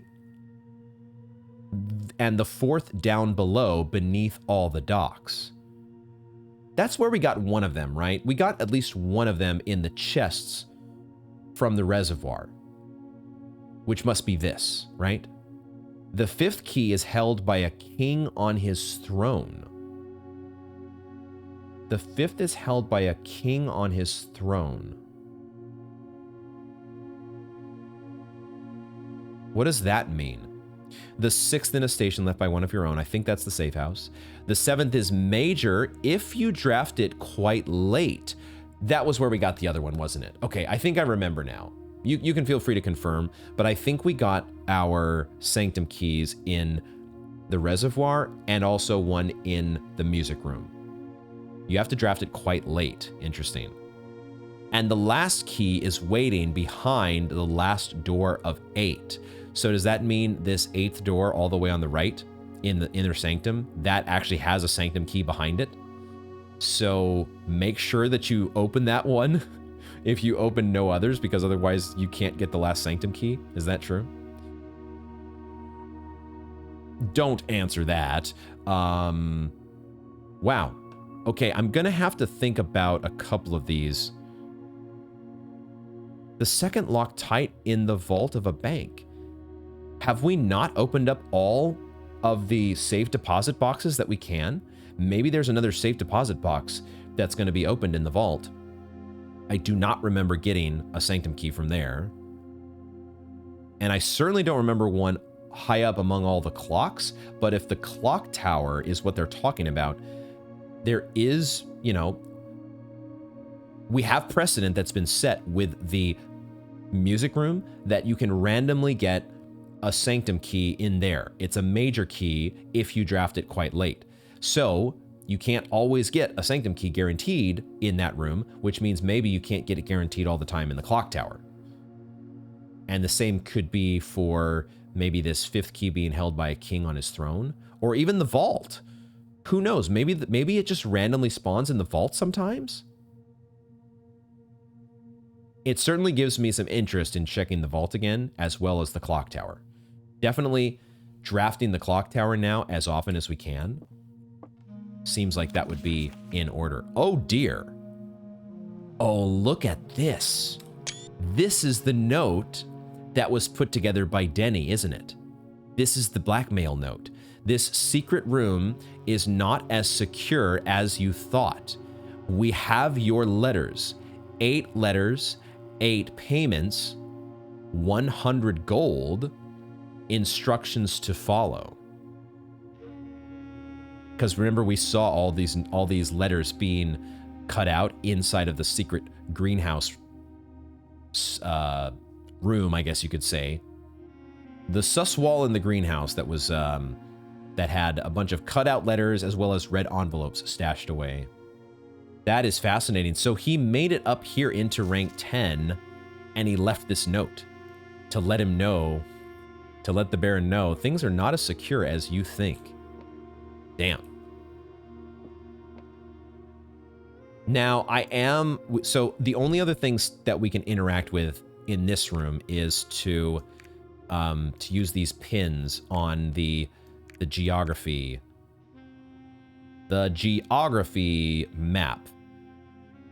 So I want to take a look back at grade 4 from the classroom to see, do any of our previous lessons, could we figure out anything from the geography quiz? Yeah, I think I want to actually take the time to try to figure this out. I think we're going to go ahead and have an impromptu notes review here on one of the regular episodes. What I'm going to do is we're going to bring up, let me go ahead and enable, there we go. Bring up my notes document here for the classroom, because this has the geography. This is what we're looking at in the game. And furthermore, in the game, if we back away from this, we kind of have an order, right? They're showing us here on the mantle. If you didn't, it probably is the same order as what's in the underground in the inner sanctum, because I think we have Arinda Ares here, and then we have Fen Ares. So the eight nations in 8 days. Now, it's a little bit. There is a part here that is up for debate, because we have, actually on the geography worksheet, there are only 7 nations, I'm realizing. This is interesting, because I wonder if this is supposed to be, you've got the 8th nation here that is, how are you supposed to, how many of these can you actually interact with? There's 1, 2, 3, 4, 5, 6, 7. I wonder if you're supposed to count 8 realms in 8 months. Are you supposed to count, can you count multiple on the same one? You can. I think that's what you're supposed to do, because you count Arinda Ares and Fen Ares as the same thing.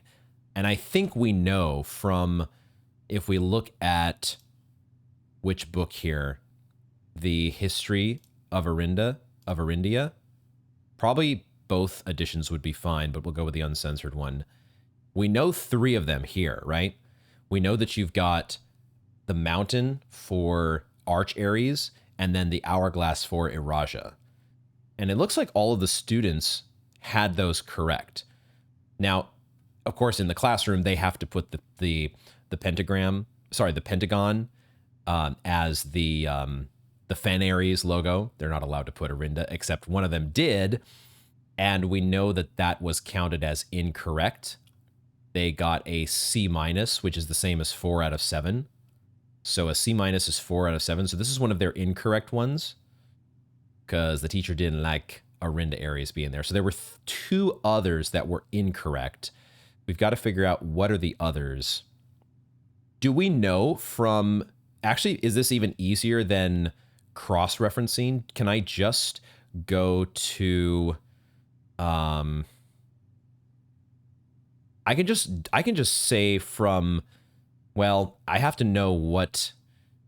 Okay, we do see the names of the other continents or countries here, right? We've got Morajai, we've got Vera, and we've got Kararika, and then we've got Nuance next to the other 3. So can we figure out those... Do we know the cores for the other countries based on the stamps, based on our stamp collection? So have I taken... I don't know if I've taken an updated screenshot, but I also am here in the game, and we have infinite steps, so I could go back to the library and check if I need to. But let's check if I have... Let's just see if I have the screenshots in my notes. whether it's in the library or whether it's in the mailing or the mail room, I feel like there should be, I do have the stamps here. It looks like, it's hard to say without the magnifying glass. Maybe I need to go to the library, but it does look like the shape for Morajai is this one, the orange slice. That's what's at the bottom of that one stamp, I think, with the boat on it. The rest of them are what? Maybe we should just go back to the library. I think let's do that. We've got the steps. Let's just go in the game to the library because we have the steps and we're not done with our day. Rather than making you all squint to look at my janky ass Google Doc. All right. Oh, now the only thing is we don't have the magnifying glass. Hopefully we can still make some sense of things. It does look like the orange wedge with the Morajai stamp. And then for Arch Aries, I don't think we can tell actually from the stamps. We can't actually tell what... Well, no, Arch Aries is the mountain. We know what Arch Aries is. And we know what Iraja is. What we don't know are Nuance, Vera Shores, and Kararika. So maybe by process of elimination, could we figure that out from the classroom notes? If I go back down to the classroom here, so Proja had 4 out of 7, and I think all the students except for Kathleen got the 3 on the right correct. You've got the mountain for Arch Aries, the hourglass for Iraja, and the pentagon for Fen Aries. So those 3 are right. That means that there are 3 wrong out of the rest of them here. 1 is right. 1 is correct. Now we can tell that it's not Morajai because Morajai should be right here. I think we can say that pretty confidently that Morajai is this one. So if we go to, I guess there's nothing else to glean from the library. I'll take a screenshot of this just so I have it in Steam, but I don't have a magnifying glass, so there's nothing else I can get up close and personal with those stamps over. So let's head back to room 46. This is so hilarious that I was ready to close up shop. If I didn't have that paper crown, I wouldn't even have thought to do this. I would not even have thought to take the chance to go into the antechamber. Also, we opened up the antechamber doors with the secret garden key, which I was also thinking about not even using. I was thinking about trading that in at the trading post. This might not even have happened if not for a very fortuitous chain of events. But that's the nature of the game. So, back here now, I think we can confidently say if Morajai is the orange slice and it's the 7th symbol here, then we can put that as number 7. I think we can put this here as number 7. And we can also say, that the mountain is number 4. So we can put that up here on Arch Aries. And then number 3 is the hourglass, so that's Iraja. And now there should be it draws a thread. It does draw a thread between, I don't know if you have a little bit of leverage on where you place the pin actually. So now we need to figure out 5, 8, and 6. I think these are essentially going to be guesses. I don't want to brute force this if I can, but we'll see what we can do. So we have the kind of, we have a diamond, and then we have like a little puzzle piece sort of, followed by a boomerang. Those are our 3 shapes here that we're working with. So Proja, we know got 2 out of the 7 are wrong we know that the Morajai symbol was on the wrong one and the wrong symbol was on Morajai. So those are 2 of the incorrects. That means one of these remaining ones is right. So either the diamond is correct or the boomerang is correct. For Artie's, Artie, we know for sure, got Morajai wrong. Same thing here. We know that these two are incorrect, which means that one of these has to be correct. But we know that this cannot be if am I logicking this out correctly? One of these two has to be correct, but also one of these two has to be correct for these two different students, which means that I don't think we can say that neither one of them got this correct, right? No, that's right, because they would have, if they both got it correct, it would have to be the same thing. Because it's different, one of them at least got this wrong. This one at the bottom that's in the middle. At least one of them has it wrong. But I don't think that tells us, I don't think that says that both of them got it wrong. I don't think that's the right logic there. Let's look at the last one here. The last one, oh, but wait a second. Hold on. This is 5 of 7. I thought this was 4 of 7. Artie is 5 of 7. So Artie got 2 wrong. And we know that that has to be Morajai. The Morajai being here is wrong. And the diamond being on Morajai is wrong. So that means that these two are correct. Okay, well, that solves everything for us, doesn't it? Doesn't that solve it? Because the boomerang goes on the far left, and the boomerang is number 5. So the 5 goes here. And we know the 6 then must be... What do we know next? Well, we know the 6th one has to be the puzzle piece. And the puzzle piece, we know Artie got that correct. So the puzzle piece goes in the bottom middle. And the puzzle piece is number 6. Which means 8 only has one place to go, which is right here. Except that doesn't do anything. I thought it was going to have an effect. I thought we were going to, the board was going to raise up just like in the billiard room or the break room. And we were going to get a sanctum key. But no, the sanctum key we already got from the desk. So, okay, that didn't actually do anything for us. We still, I guess, solved the thing. I'll take a screenshot of this just in case that's still important.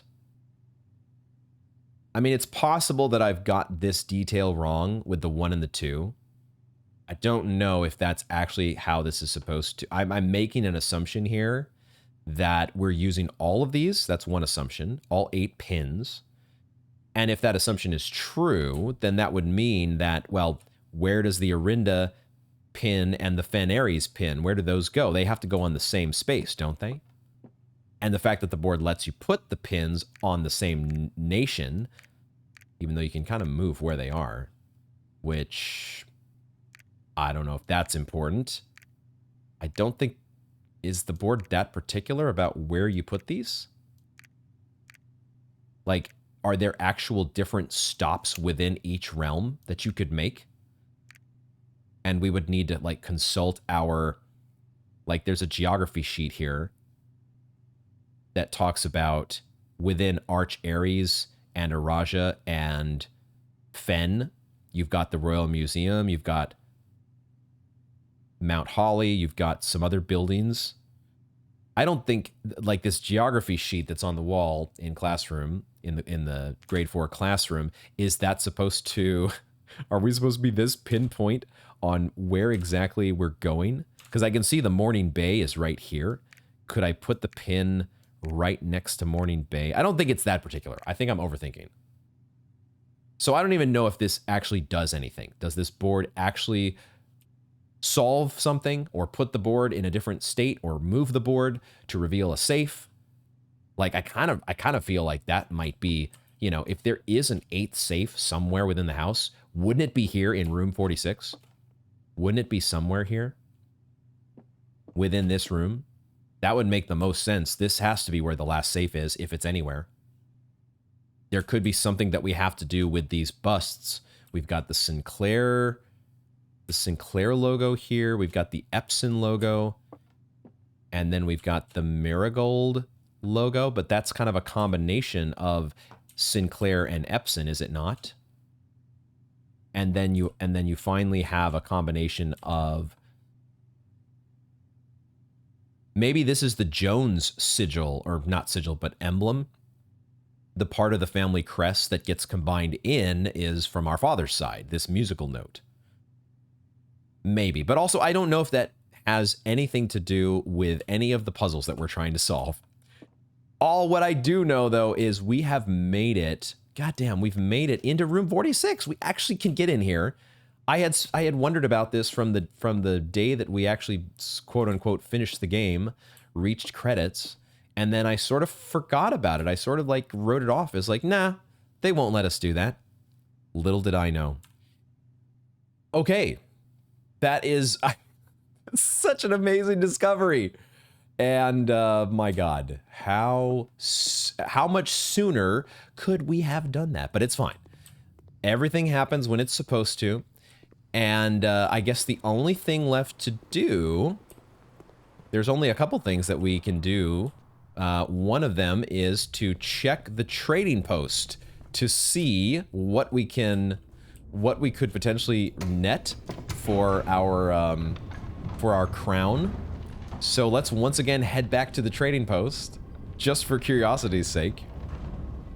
You have to at least see what your options are, because the trading post is so much fun in that regard. Also the Sanctum Key as well. What would the Sanctum Key net us? Yo, the Sanctum Key would give us an allowance token. Oh my God. Okay. Does that... Now... the one small little question that I would have is, would the Sanctum Key respawn? Ooh, we can actually not trade the crown. The crown is one that they would not let us do. Interesting. You can trade in... We were able to trade in the ornate compass, right? It would have to respawn, right? Trading in the Sanctum Key here for a token... It wouldn't permanently remove this Sanctum Key from the game, right? This is just, this is like a cool little bonus that you get because you happened to get your hands on a Sanctum Key, but you didn't want to unlock the Sanctum door. But at the same time, do I want to take that risk just for another 2 coins on my allowance token? The ornate compass, I could find a way to live without if for some reason the ornate compass were forever gone. But if a Sanctum Key was forever gone, that I wouldn't be able to. I would never be able to live that one down. I am not going to do it just because I don't want to take that risk. It feels like a very negligible risk, but I also just don't know for sure how the game works, and the game has surprised me before. I'm not that greedy where I'm going to try to extract so much value out of the game that I could risk losing a Sanctum Key. I don't think it would do it for me, or that the game would do it to me. But why take the chance? It's just not worth it. It's not worth it, man. So the last thing to do here is potentially changing our coat check item. Now maybe we don't need to keep that burning glass in there, because we could instead check a crown. Could we? An actual crown, not just a paper crown. We have 2 crowns on our hands, but I think the more valuable item here, certainly the one that's tougher to come by, is the Crown of the Blueprints. And it's just, I mean, that's so sick. I want to try it out, if nothing else, right? I want to be able to play with the crown. I want to live like a king, man, and actually be able to draft like a king as well. So that's what we're going to do. We're going to leave that in the coat check. We're not going to make use of the Sanctum Key because, again, we're just waiting on Realm and Rune to really bring everything into focus and hopefully actually understand what the other sigils are going to look like when we get inside those rooms. Although it's good to know that there sounds like there's a Sanctum Key hiding behind that 8th door down at the bottom. So that is where we are going to wrap up. We are actually, there's no break room or any other reason for us to do anything else today other than call it a day. This has been just what an unbelievable, another unexpectedly amazing and So much fun of a draft. The only small little wrinkle is that that scorched sundial base didn't quite work the way that I wanted it to. Why did it stop interacting with us when we walked away from it? It was like, you're gonna ignore me? Huh, I won't even play with you anymore. So we're gonna revisit that on day 32. Definitely gonna take another look at the sundial base, and maybe we'll have to rebuild a burning glass to actually activate it once again. But man, what a fun draft. Our Garden Shopping Center of the Dead got us so much new information. Holy crap. The presence of room 46, it actually not just exists, we know it exists, but we can go inside. And there's key vital information in there that we've now gotten our hands on. We have frozen way too many coins that we're never gonna be able to spend, but that's great. That's a good problem to have. We have the trading post that now has a whole bunch more. The trading post is now a vault. So that's a thing we've got going for us. And our spare bedroom is now a spare master bedroom. And yet there's still so many questions still to solve in the grotto. We've got a castle puzzle out by the chess game now. What are we gonna do about all these things? Keep on thinking it over, and eventually, that my favorite saying, fresh brain OP, eventually we'll get there. What will day 32 have in store? Tune in then to find out. Thank you all very much for joining me, and I hope to see you in the next one.